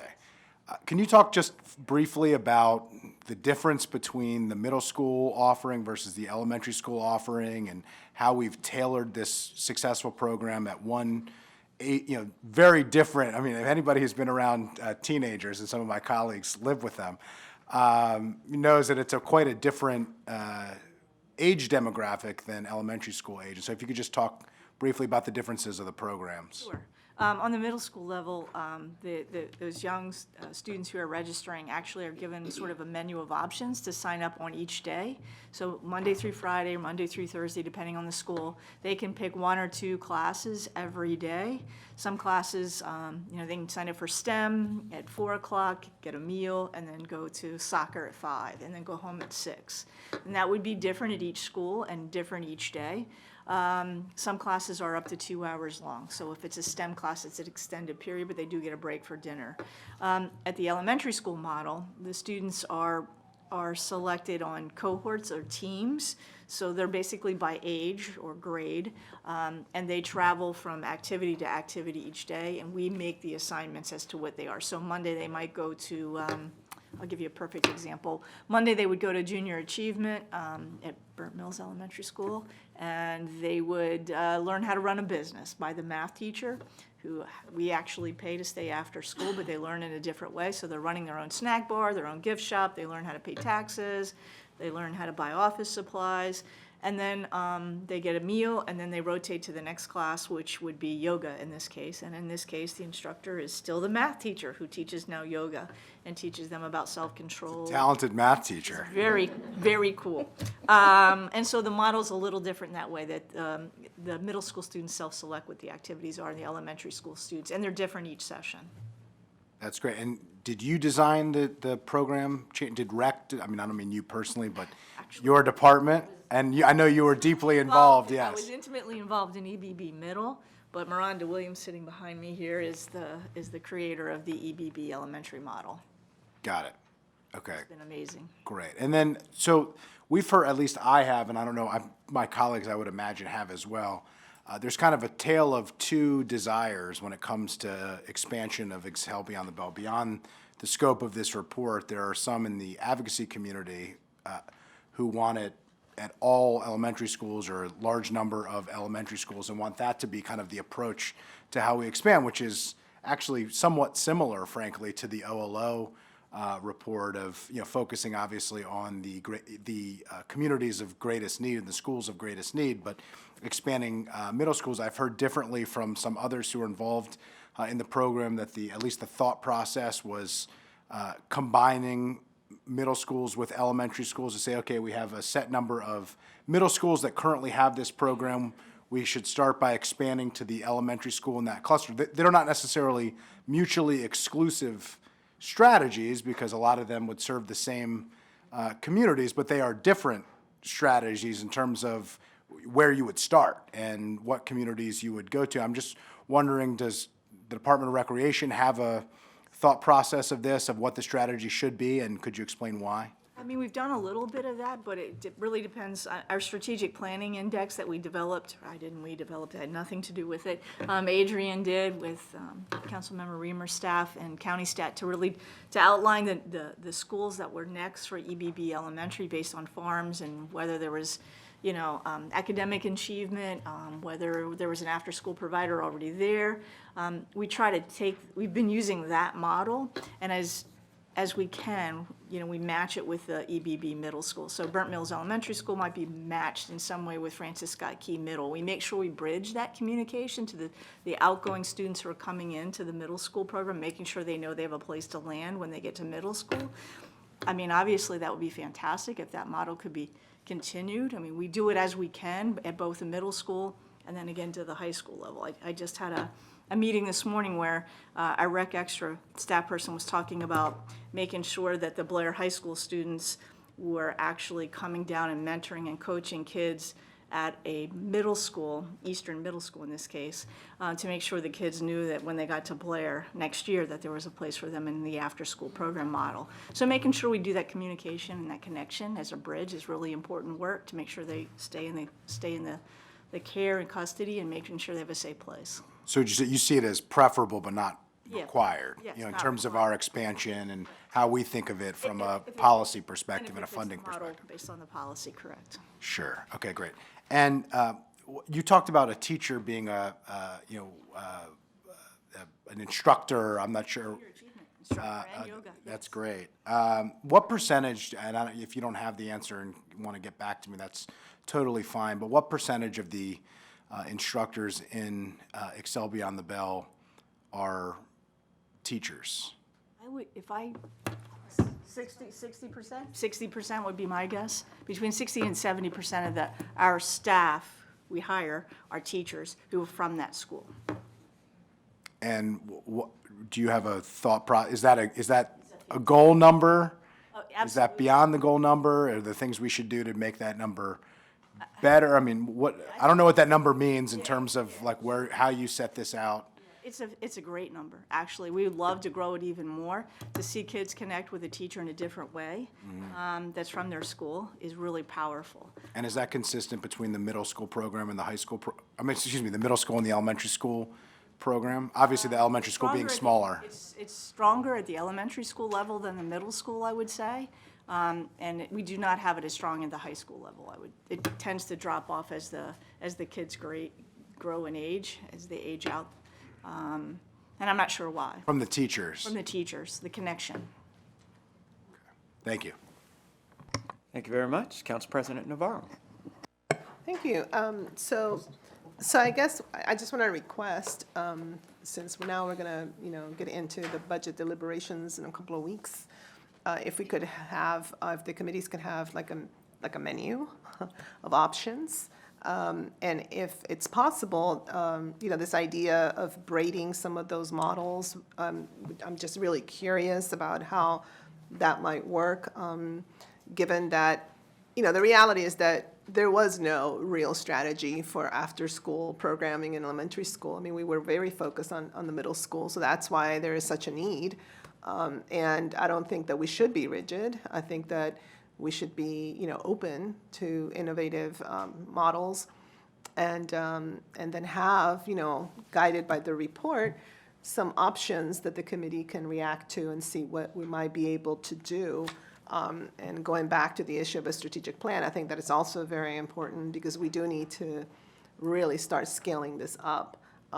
There is no doubt that, when you were describing Councilmember Jawanda, I mean, we all know that this is a critical component. And I tend to be of the philosophy that, we do have to really look at this issue of quality when it comes to our most vulnerable. I mean, that's not the place where I want to look at watered down programs. That's the place where I want to look at how do we, strategically though, I think that if we already identified some other providers like Howard University, et cetera, they're doing a great job, why not see if we can create, some kind of a model that integrates all these pieces and perhaps drives that cost down, because it's going to be difficult. I mean, if it's $69,000 per school, it's going to be kind of tough to roll all that out.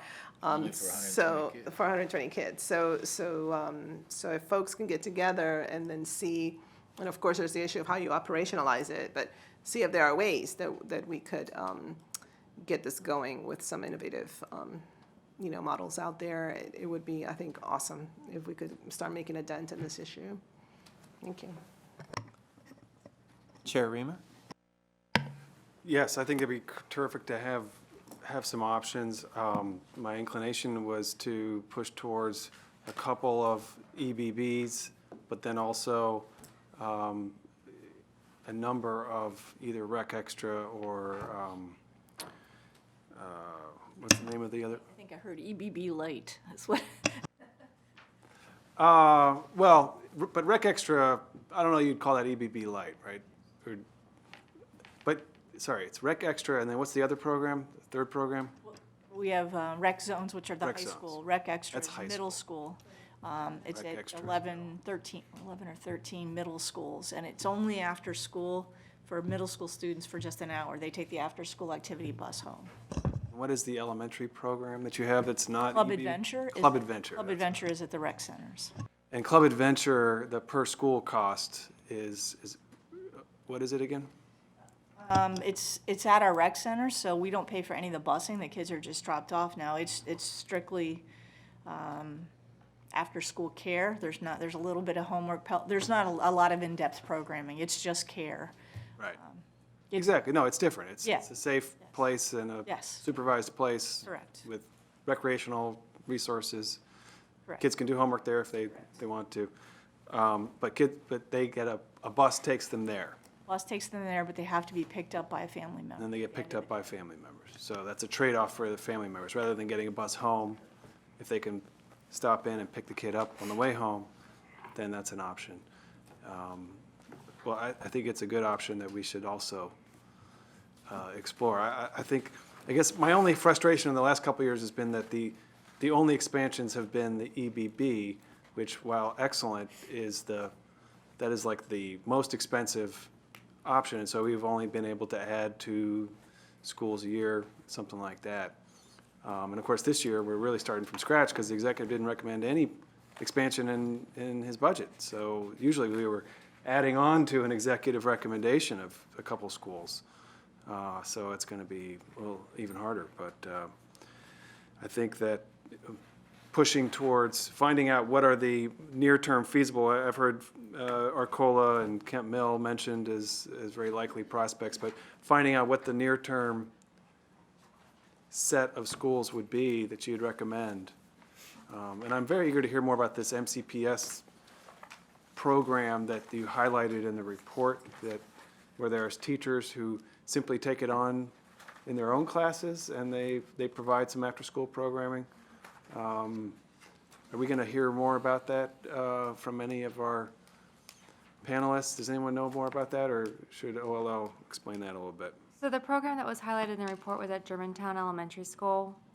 There, the principal created a culture of enrichment and has really gotten the teachers on board to do a teacher-led after-school club 1 day per week. The cost for the club is, for all 8 weeks, is $6 for a high farm student and then $8 for a low farm student.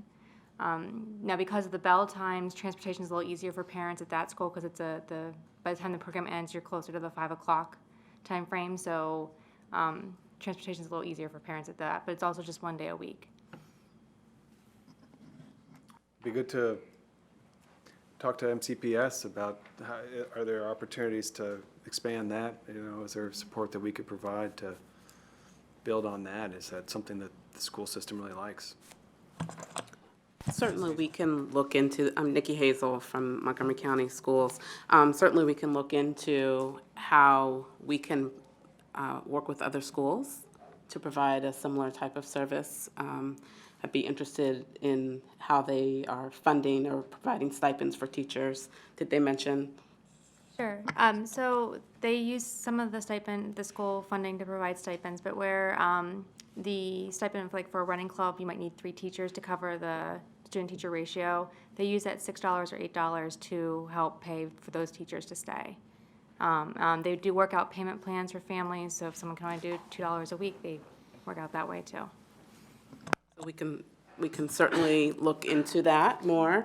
I certainly have an interest in collaborating with our partners here as well around looking at the vendors, additional vendors. I agree with you. Going beyond EBB would be really great if we can provide schools with vendors, and also have an interest in understanding which schools have no PTAs. We can certainly start to reach out to those schools first to make sure that we're working with the principals, providing them those vendor lists. There are a lot of enrichment activities I think we need to provide some of our high-poverty schools around language, around science, and even music. We know that a lot of our students don't have access to instruments and those types of things that we could really provide some more enrichment around for those students. Perfect. So we will be working our way towards some budget recommendations for this year's budget. Great. Council President Navarro. Thank you. And I guess Ms. Yao I think you should have been over here, because a lot of these things are for you to follow up with everybody. In this whole notion of the scenarios that we should consider, I also wanted to bring up, there are programs that are taking place right now. For example, Arcola Elementary School, along with Pembridge Apartments, has the Gator Club, which is an amazing program. So I think that we also need to look at those kinds of programs. It addresses the issue of transportation because it is within the apartment complex. Everybody has bought into it. And so taking a look at that as, part of the strategy would be really, really great. It eliminates a lot of those issues, and the parental involvement is really strong and is not as expensive as the Excel Beyond the Veil piece that we were talking about. I will reiterate that I am really interested in making sure that we are putting forth innovative programs that are of high quality and do have some kind of academic component. When we're talking about the most vulnerable children, we really need to do that. I mean, if not, what we're technically doing is thinking that we're addressing an issue while really exacerbating a lot of these gaps. And so whatever innovative, things we can do, such as this model of the Gator Club, we should be looking at that as well. Because I do think that will help us really expand this in a much more productive way. And it's a partnership with Montgomery Housing Partnership, Arcola Elementary School, and then Pembridge Apartments. So just wanted to add that as another.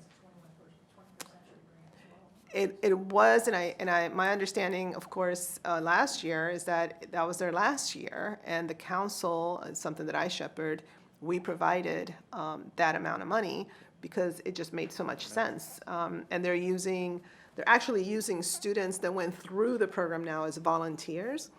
And again, the parental engagement in a community that is literally 100% of color, low income, the parental engagement is amazing, and the academic achievement, the principal showed, right, all the results of the test results of students as they've gone through it, it's off the charts. So it just kind of checks all the boxes And we really should be pursuing some of those kinds of partnerships as well. Before I turn to Councilmember Jawando and then Councilmember Friedson, and then don't worry, Monica, we're still coming to you, and Nikki, we're still coming to you. This is really good, and I feel as though it's important for us to not shortchange when it comes to important discussions like this. So we're not pressed for time. This is an opportunity for us to explore and have all of these conversations. So I encourage my colleagues to really, this is an opportunity for us to flesh out as many details as possible to try and get us in a space. And so I just want to recap that we're looking for council staff, an inventory of what folks are doing in the community outside of the traditional EBB linkages type programs to better understand what some other models may be in order to help drive down some of the costs that we see.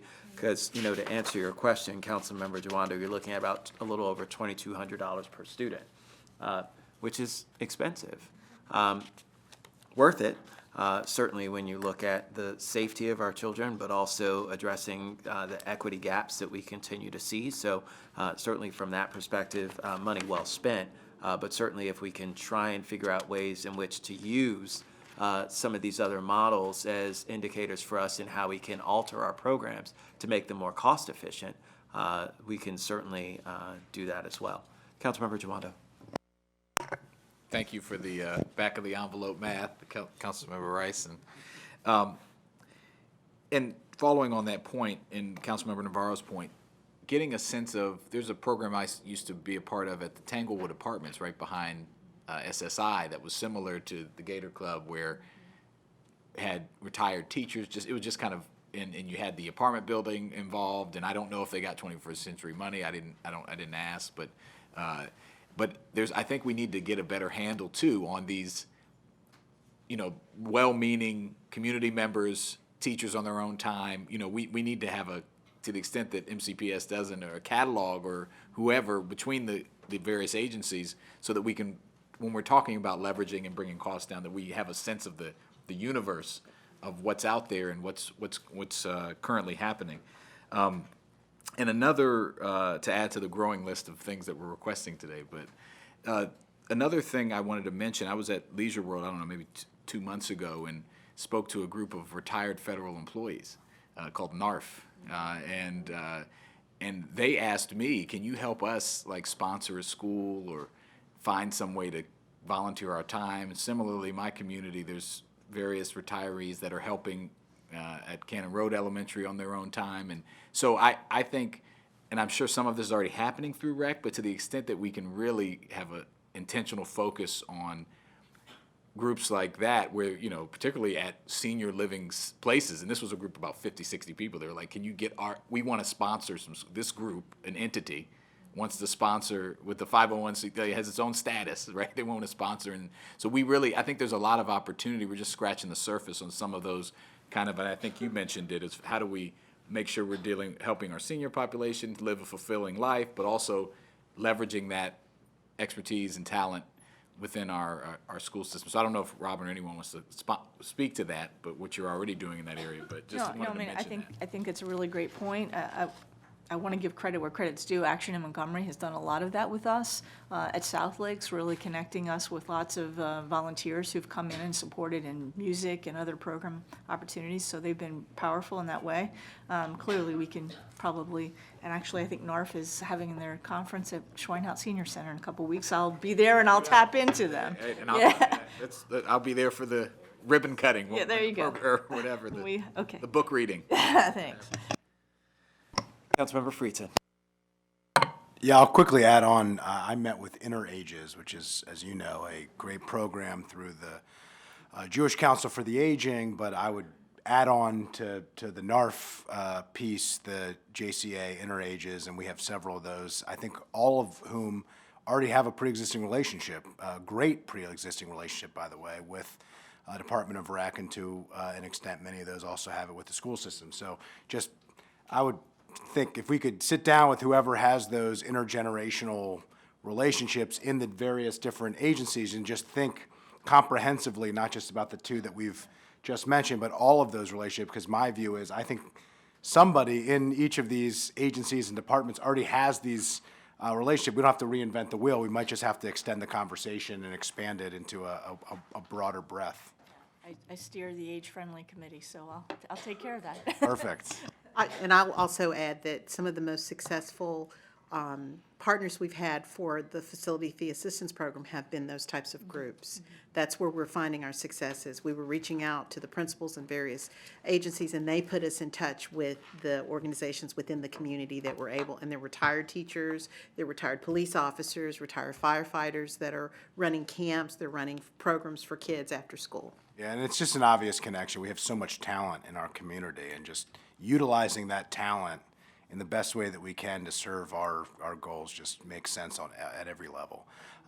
One additional point here, in the OLO report, there was a lot of talk, which seems pretty obvious, about transportation access. And some of this is a rec question because, Ms. Rowley, you mentioned this as a piece of the different programs that you have and access to transportation. It's also obviously an MCPS question. So I just wanted to raise it here because I think it kind of bridges both, and some of the comments that were made, kind of hinted at this. But any thoughts on this in terms of the time? I mean, I remember when I did a copious amount of after-school activities in various different aspects. It was all dependent on the final bus leaving. That's when play practice ended. That's when after-school sports in middle school certainly ended. I mean, everything was shut down at that point because you didn't want anybody who was catching that bus to have to miss out and not have a way to get home. And so everything shut down at that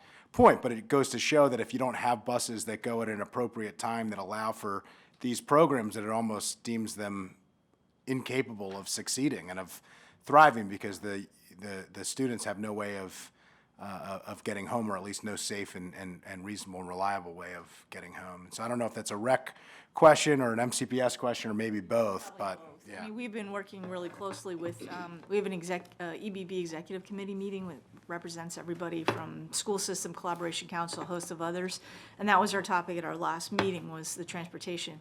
MCPS has been a great partner, and they've been working with us as we've expanded both EBB middle and elementary, but I think they're at a tipping point of capping out, and so they're going to help us. We knew EBB might be on the topic coming up in 20, so they're working to help identify what the cost might be to add per school bus routes for EBB elementary school. But I think in the past they've been kind enough to figure it out for us, but I think they're at the point now they can no longer afford it. That we'll have to add a component. We'll get you that number as well to know what that cost is per school. Oh, and some of our schools are very walkable. South Lakes, Broadacres, Joanne Low Lake, they're walkable communities, so we're not busing those students, but we do need to identify the cost for that. Thank you.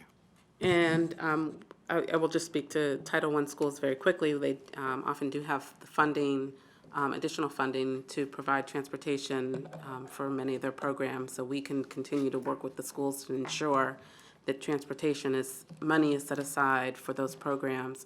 But then as we look into our focus schools that may not have that particular funding, we do need to do some work to support them.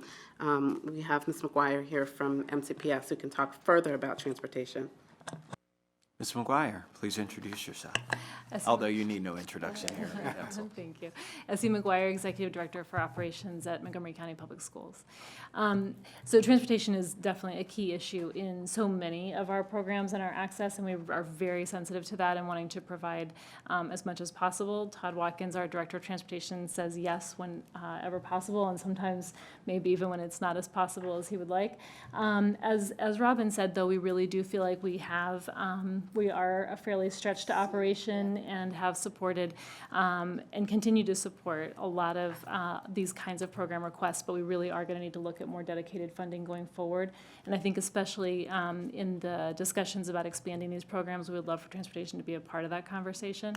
When it comes to activity buses, We do run activity buses at middle and high schools. The funding for activity buses at elementary schools was cut in some of the budget cuts during the recession and has not been able to come back. But that's, again, something that we are working closely with our curriculum and other folks, partners on where those schools do need that support and how we can kind of work to bring that back in some cases, but it's just not very widespread at this time. Yeah, I'll just comment that when I look at our reconciliation list from last year, when we recommended expanding to 2 schools, we actually had a line item for transportation. So the county council has been very intentional in terms of reflecting not only the programmatic, but also the transportation needs associated with what goes on, which leads me, Director Riley, to, you got all of the easy questions, so I'm going to give you the tough one. I'm reading here a memorandum from Mr. Klein, our CAO, to Mr. Seiler, our Director of Office of Legislative Oversight, and it says, we also support expanding the program to cover more elementary school students. And then it goes on to talk about some of the challenges associated with that. So I read that as to say that I assume that the county executive is supportive of sending additional funds to support expanding either the program to other schools or to expand existing programs. Are you aware and have you had a conversation with the county executive or CAO about a supplemental that will be coming over to the council to reflect this position that's listed in this memorandum? No, I have not had that discussion. Interesting. All right.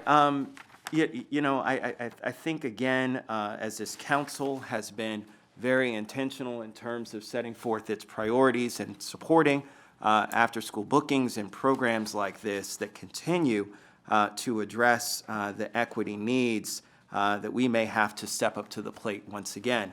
I will say for the general public that's watching, we have levied these same criticisms on the prior county executive. This is not exclusive to County Executive Elrich. I myself have had these conversations with our former county executive, Leggett. I do note that the county executive prior never actually was out there talking about the fact that he's a champion for education or for students that are at risk, though. So I will give him that bit of leeway, I guess. Ms. Martin. Good afternoon. It's a pleasure to be here representing the Department of Health and Human Services. I am the administrator for Linkages to Learning and Regional Youth Services, and currently the acting administrator for Child and Adolescent School and Community-Based Services. A little bit of the oddball at the table. Linkages is mentioned in this report, but by definition, we are not an after-school provider specifically. Of course, you all know this, but we are very happy to be a partner and colleague and supporter of this not so new, but yet growing focus in this arena, especially with the equity lens. So I want to thank the council for your focus on this, and OLO as well. Linkages to Learning, by virtue of part of what we do and some of the community school work that we do, started providing after-school services out of sheer need in some of the communities that we're in much a similar fashion as we did with adult English literacy. So, you know, we're primarily Health and Human Services dollars. We're supporting MCPS students and families and collaborating with MCPS and the nonprofit community to do so, but doing a lot of direct service in the behavioral health and social services arena, and then with about a third of our funding and focus saying, what else is needed here in this community in order to support our students and families. So that's where we fit part of the puzzle.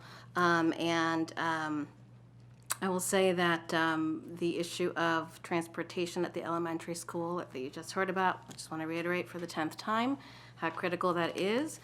The degree to which Linkages has been able to provide some after-school programming was impacted by those cuts, and that's never been recovered. And then to Council President Navarro's point earlier around conversations, we may not have had conversations pursuant to this report specifically, but we certainly are in conversation and have collaborations and agreements that help support these high farms communities. You know, there's an intergovernmental agreement with CUP that allows us to do very low-cost after-school programming. When EBB first came to be at the middle schools, it was a middle school here and there at the Linkages communities that we are working in partnership in. And now, a few years later, here we are, and EBB and Linkages coexist at 7 schools. And so as a result, Adrienne Clutter and Rwanda and her staff and some of my team are coming together to talk about best practices to really maximize impact. And so I just want to reiterate that it's not a duplication of work or service, and not just because EBB has a capacity for 120 or because they're currently by design not serving kindergartners or first graders, but also because when Linkages is doing after-school work, sometimes it is about plugging in a hole or meeting a gap or doing some of those non-traditional kinds of models that you've heard about to make things happen at schools. But oftentimes it's a very targeted subgroup of students that we're working with that we already know need a very specific or more therapeutic maybe support or approach with what we're doing.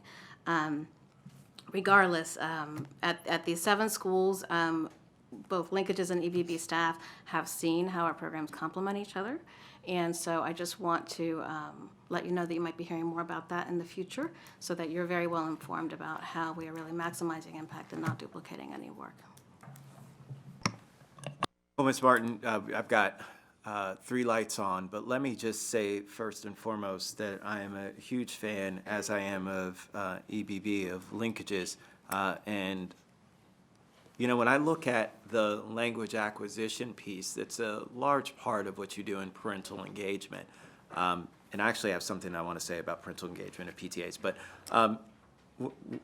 when I look at Linkages, that really ensures that parents are being more invested in their child's success and learning how to be partners with the school system and ensuring that that happens.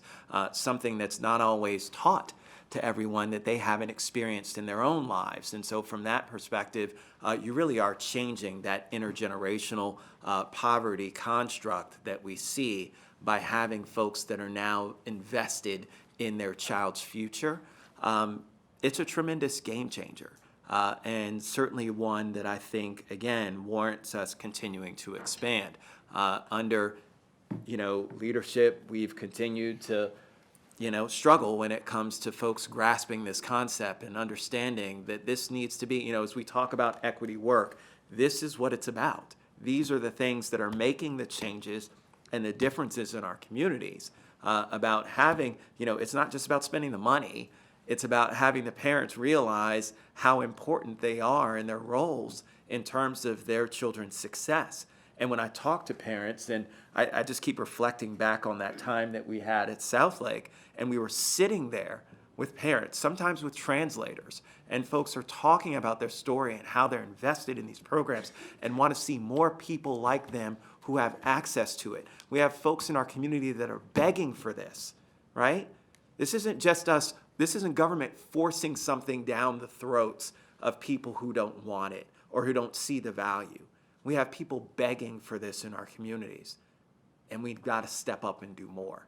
I just wish that it were a part of our budget construct. But when it comes to PTAs, I do want to say that for those parents who are able to come out and to have these conversations and to be involved and engaged, I want to be very careful about how we paint and how we set an objective for us that somehow this is going to be by us just reaching out and telling folks, hey, be a part of the PTA, that it's going to make a difference. Because quite frankly, if you've got 2 jobs, I'm not foregoing my job that puts food on the table to come to a PTA meeting. And it's one of those where, again, and if you have a PTA meeting where it's conducted in all English and you don't speak English as a primary language, and they don't have an interpreter that's there, it makes it very difficult. I know because in our Germantown area, we have a high number of people with special needs, especially those who are deaf and hard of hearing. And I have a number of individuals who come to meetings that I go to and end up trying to interpret, or I see the student, their child coming with them, and they serve as the interpreter. And so again, these are the obstacles that are in place that we have to remember are part of the reason why it's not just for parent apathy. It's really about folks not either feeling as though they have a voice, feeling included, or just the sheer ability to be there. And oftentimes that last one is really primarily what it's about. And so we have to remember that, and that's an indicator. So that PTA indicator that you guys identified is actually much stronger, I think, because it talks about the socioeconomic challenges that a lot of our parents may face as well. So just wanted to kind of put that out there. Council President Navarro. Thank you. There's no doubt that this is why, we're spending this year working on this racial equity and social justice policy, because once we have the legislation, then everything is going to have to be seen through that lens. And that way, we're not just, doing what we've always done. I know that on the 26th, we're going to have item of linkages to learning. And this is just, I think, a really great moment to continue to do a lot of this structural work, because there's no doubt that there is that connection with all of this after-school programming. It's going to also be part of our, early care and education, and it's going to be part of just our general continued work on academic achievement, and all of these issues. But up until now, I think, it's been difficult to get everybody to agree that we have to see this in a seamless fashion, right? So I think for the 26th, I would love to know where we are with a lot of we had discussed previously with Director Aluwalia regarding linkages to learning light model, where we are with a strategic plan, and then more broadly, how are we really incorporating all of these elements with the linkages to learning model? So it's not just, as you were describing, just instances where you've just done it because you know the need is there, and that is great. But that's part of the challenge that we have here in Montgomery County, is that we continue to identify a need. Everybody comes together, we try to address it, but we're not doing things in a comprehensive way that we can scale up and then figure out what exactly is the impact, right? And so I think that this is the best time ever with a new administration and a new council to continue then to leverage those assets that we have, but do it in a more intentional fashion. So there's a lot, and this is not the linkages to learning item, but there's a lot that I hope we can discuss on the 26th to see where we are, and also how we can continue to help linkages. I mean, the truth of the matter is, the council has been the one adding funds to expand linkages to learning. The council is the one that kept saying, if MCPS is going to remodel a school, let's build space that, can be used for linkages to learning. And we had to push back when we were told, oh, but that school is not on the list. So who cares? It's more expensive to come back and then try to build the space, So there's been a lot of this real amazing effort in trying to expand and to strengthen. But this is an amazing model. I feel like back in the day, it was an amazing model in certain schools that we knew we had, right? A growing, English language learner, a sort of community, et cetera. And it was here and there, a few places. So that's no longer the case in Montgomery County, right? This is widespread. So now that it's widespread, then how are we truly treating this not as a innovative program, but as a must-have? This is how we need to address linkages to learning. So I'm, again, very excited about this. I see it as an opportunity where we need to set the tone now for where are we taking it to this next level. And so on the 26th, we'd love to hear more about what's next, and then how are we, again, leveraging all of these efforts. The good news is that we have all of these assets out there, right? So it shouldn't be that difficult to get us on the same page.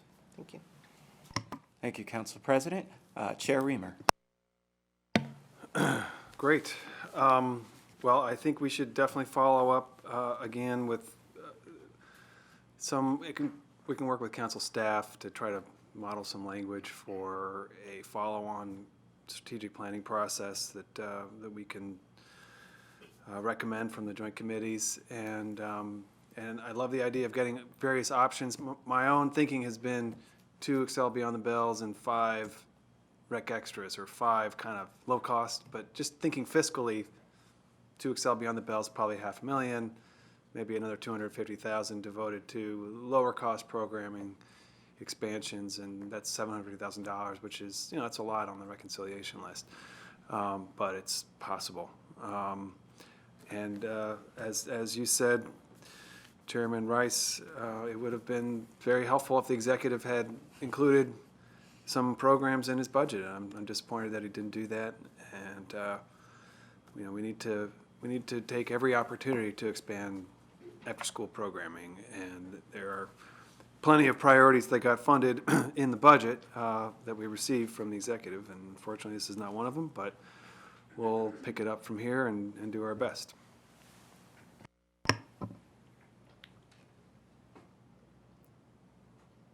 I'm not going to do it. Councilmember Jawando. You sure? Yeah. Okay. Thank you, Chairman Rice. And to my colleagues, I caught the last minute of Councilmember Navarro's statement that I think you're hearing a trend here. These are not nice programs, they're not additions, they are requirements. We have too many kids that need these programs and need linkages to learning and need the emotional and mental health services that Linkages in particular provides. And I'm, looking into how do we expand the access to mental health services to our students? And obviously, you guys play a critical role in the schools that you serve, that you're in. But I think the shift has to be not. Cost is certainly an issue, but we're going to pay for it later. And we are paying for it later if we don't step up and fund these programs and expand access in a fiscally responsible way, but in a way that leverages all of our assets and get the most bang for the buck. I'm all for that. But we can't talk to them as, pat ourselves on the back because we're helping these, some kids, and there's such great need. So and I think it's important we say that to our state and federal partners too, so they know that, we a lot of times people have a different view of Montgomery County, and so it's important that we're, I think, constantly laying the framework of this need. Just remind me, I knew this number, exactly how many schools are we in right now for linkages?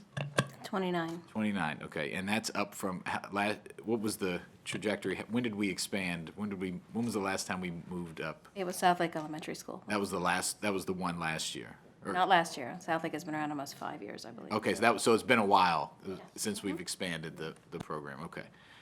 And the cost, roughly? It's interesting when you ask the cost to my colleague here, Director Riley, about $269. That's a cost for a linkages site, the operating cost. So Oh, is it? yeah, I was very curious, yeah. I'm not sure. About Maybe they're the same cost. I mean, that would be nice, but that was the number I saw for EBB, but that's, the 269 is the linkages cost. For the operating costs, now I should add that, capital costs, as President Councilmember Navarro said, is part of it. Since we are there every single day during the school day and after hours, there are some capital costs as well associated with each project, but those vary widely from school to school. And you're serving, unlike EBB, you're serving talk about who you're serving with linkages and the population of students and how many and based on the need. Yeah, well, I mean, obviously, we're focused on those impacted by poverty the most, and so we're in the highest farm schools. And the populations we're serving are at 3 different tiers. So those that are receiving mental health services are those that the school has identified that through their mental health supports that they already have in-house are not able to be served. And so if a youth or student has no insurance or is underinsured or the family cannot access the service somewhere in the community, they are referred to us for those specific services. So that's the highest cost service, of course, because we're talking about mental health treatment, Sure. group treatment, or youth or family treatment. And then we are working with whole families through our family case management model. It's a family self-sufficiency model. We follow families for at least 6 months, if not to a year, and work on obtaining specific self-sufficiency goals, and you'll hear more about those outcomes on the hearing on the 26th, so follow up on that. And I just meant you're available to everyone in the school that you're serving. How do you prioritize within? That was kind of my Correct, question. I see, yeah, and then the third tier is the one that's more available to everyone, and that's what we call our community school work. So that can be anything from English classes for adults, to some after-school programming, to health promotion programming, health fairs. It can be a variety of things. Those are determined year by year based on a needs assessment with the community. But again, for everything that we're doing, we want to make sure we're working in coordination and collaboration with MCPS, that we're not duplicating, that we're enhancing, that we're adding that extra dose that is needed. So we are potentially available to every child or family in the community, and yet we very intentionally do not work with every single one at every level, because we're working with MCPS as a team to triage how to best serve everybody. Got it. Thank you. I look forward to continued conversation down the line. And I don't know, you just came up since you've been mentioned 100 times. Okay. Yeah, so Vivian, do you have, because I know you've done work on this, so the cost for linkages versus EBB? Range, I don't have the packet with me in terms of that brings, but we can certainly bring it to the joint committee. Yeah, so if you could provide that for us and give us a most up-to-date, because I know it's been a while, so some of those prices may have changed, and so certainly if folks are considering putting forth proposals that either enhance, you heard Chair Reamer and conversations about a number of different EBBs and some of the other Rec Extra programs, having all of those pricing models would be great for us, so we know what each of them. Yeah, and the council president asked for some expansion as well. So from that perspective, if we could just have a listing of all of them and what they cost, that would be great as a part of that inventory. Councilmember Friedson. Thank you, Mr. Chair. First off, I just wanted to say, speaking of what has become somewhat of a theme here, besides the fact that we all believe that this is important and that we ought to be treating it as critical as it is, I think the other piece that you're hearing is how important it is for our reality to meet our rhetoric. And I think as public officials, as we talk about things being priorities, it's one thing to say it, it's another thing to prove it. And as we make it our way through the budget process on our end, I think we ought to fulfill it on our side and make sure that that happens. But I think that is, what I've been hearing in different ways and in different formats, this idea that there's a lot of rhetoric of giving, a lot of rhetoric, but not a lot of reality in terms of matching those two up and saying, okay, these are things that we want to make sure we're providing in our schools, but making sure that we then fund it accordingly. And so I just struck me that it seems to be a theme throughout the afternoon, and I wanted to double dare my friend and colleague, the Education and Culture Chair, from saying what he wanted to say, but I will withhold my double dare for a day other than April Fool's Day, so that I don't end up being the fool. But I did have a Well advised. I try to take advice when I can, but I think this is an HHS question, Ms. Martin, but I'm just curious, do we, in terms of licensed providers versus unlicensed providers, is there a discrepancy in terms of the child care subsidies that we can receive or they can receive from the state? I'm going to have to get back to you on that. I know we have a hearing coming up to discuss those childcare subsidies. So in terms of utilizing a licensed versus an unlicensed program, after-school program in a school, is there a discrepancy in terms of the child care subsidies Yeah, that are available? sure. Childcare subsidy only is supported by licensed childcare providers. It's not available for an after-school program that is not a licensed childcare provider. Yeah, so that was my understanding as well. So I just wanted to add that to this broader conversation, that those who are eligible for child care subsidies are predominantly in the schools that we're, or the people in the schools that we're talking about predominantly would be eligible for child care subsidies. And by promoting unlicensed, we are potentially leaving some money on the table of eligibility that we could be helping our families and our students to actually access those child care subsidies, at least in theory, I would think, right? Am I mistaken there?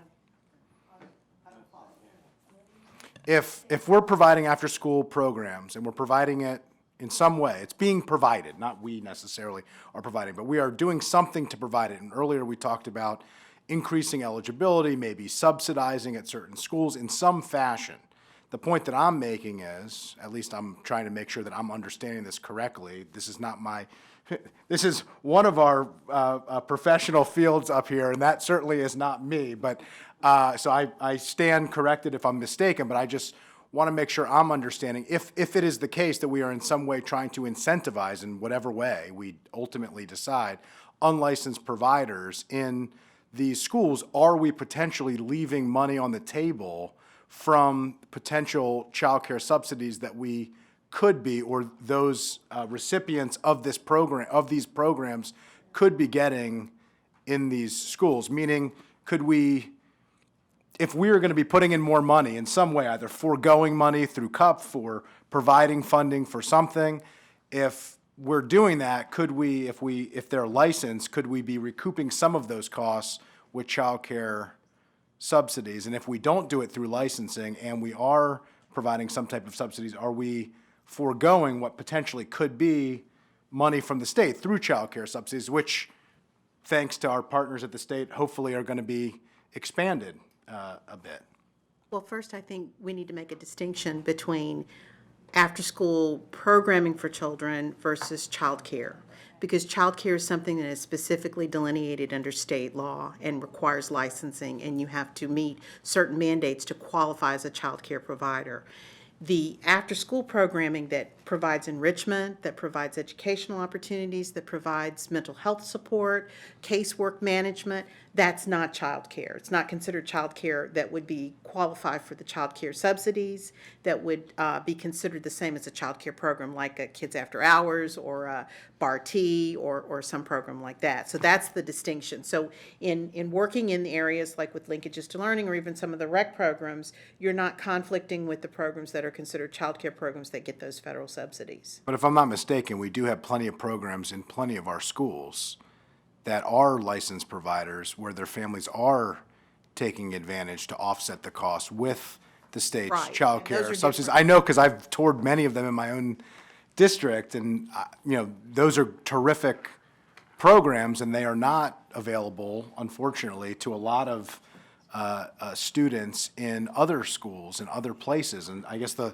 larger point that I'm trying to make is there an opportunity there? To me, this whole conversation isn't necessarily an either or, but I think at least that should be part of it when we're thinking about how do we invest money, how do we provide incentives, how do we subsidize these costs in order to make these programs available.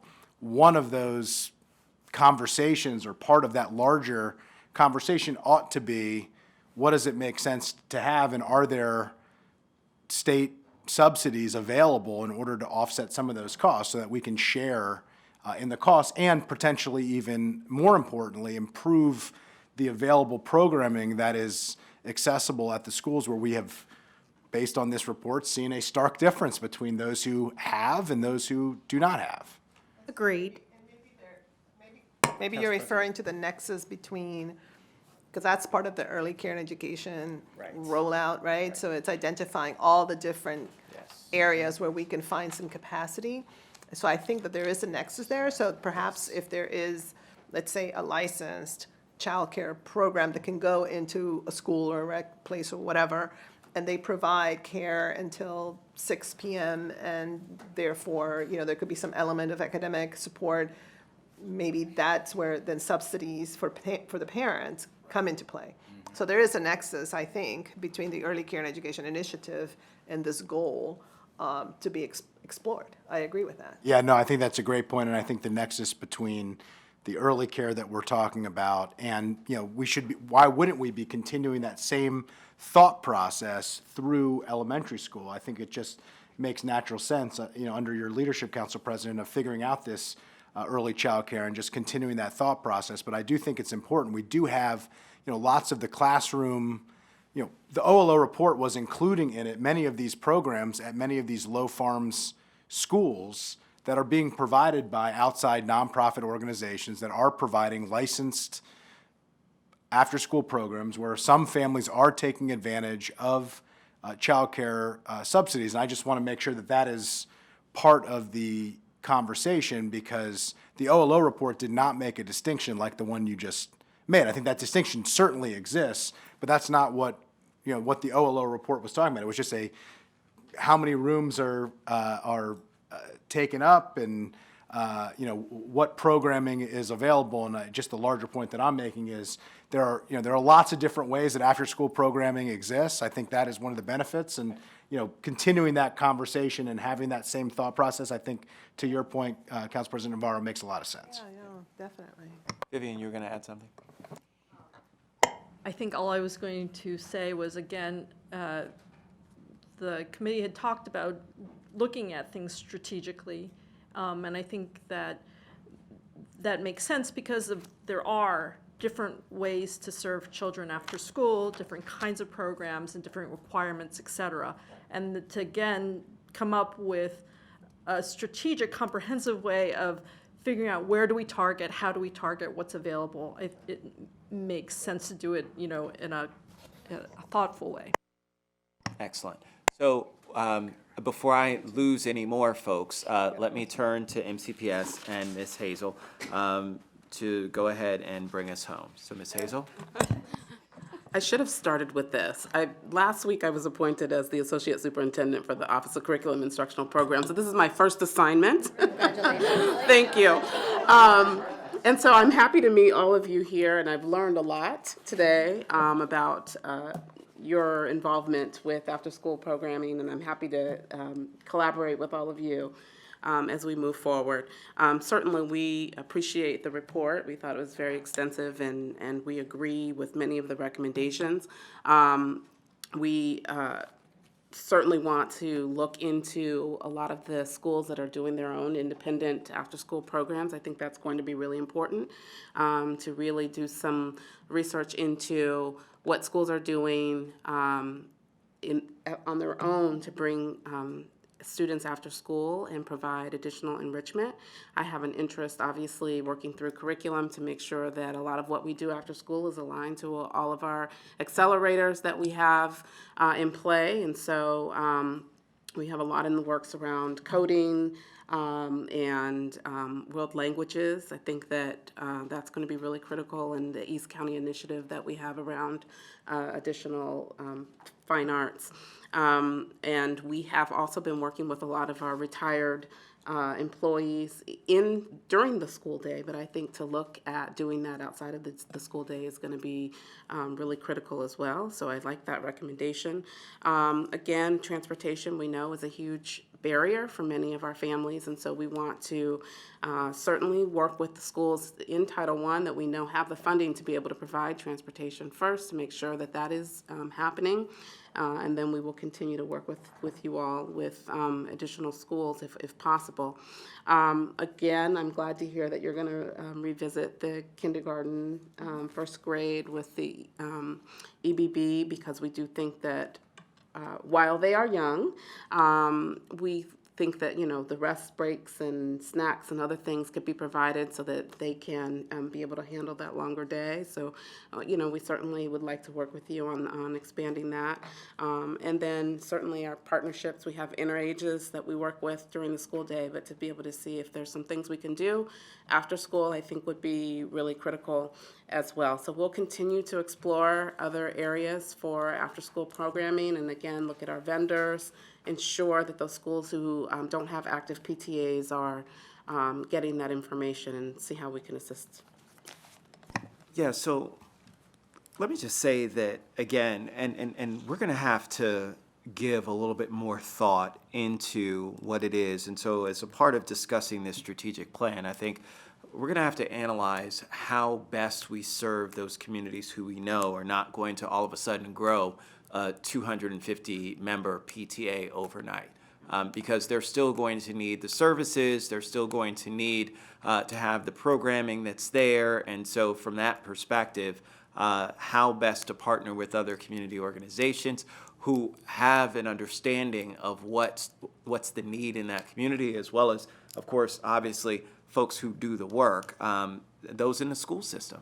Our teachers know all too well about the need in their own communities. And so, using them as resources to be able to say, what is it and how best do we serve these children, and what types of programs do you think will help to make them even more successful, I think is critical. I will say something that you said that really I think is incredibly important, and so I'm wondering if MCPS might be able to help us on this front. When you talk about curriculum alignment, and so I really want to just state that our before and after school programs, do more than just childcare.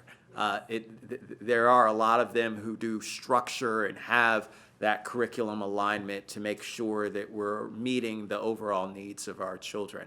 But I will say that if it were possible for MCPS to come up with some guidelines for folks to be able to say, listen, these are things that we suggest you utilize to help align with what it is that we feel is important for us, that would be great for those organizations that are out there, and as we continue to grow other organizations and opportunities. As you know, we take Councilmember Friedson's example of some of our providers who may be unlicensed, who then are inspired by this and can use a framework that MCPS gives them, and support from the state as a potential to say, you know what, I'm going to take this into another space, what you've been working on for a very long time in this whole space of working with our providers.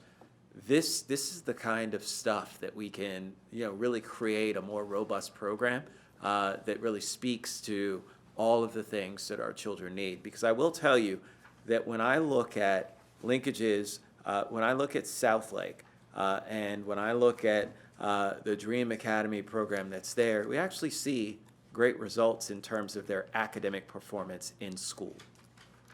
And that says a lot. That says that, again, understanding that sometimes parents aren't there. You know, as I, FaceTime my daughter because I'm at a community meeting, but also am going over algebra homework with her, other people don't have that luxury, right? And so understanding, again, that these kinds of spaces where a caring adult, can give them the resources necessary to help support them, and just give them that extra. I only had a problem with 2 problems, right? They were able to do all the other problems, but those 2.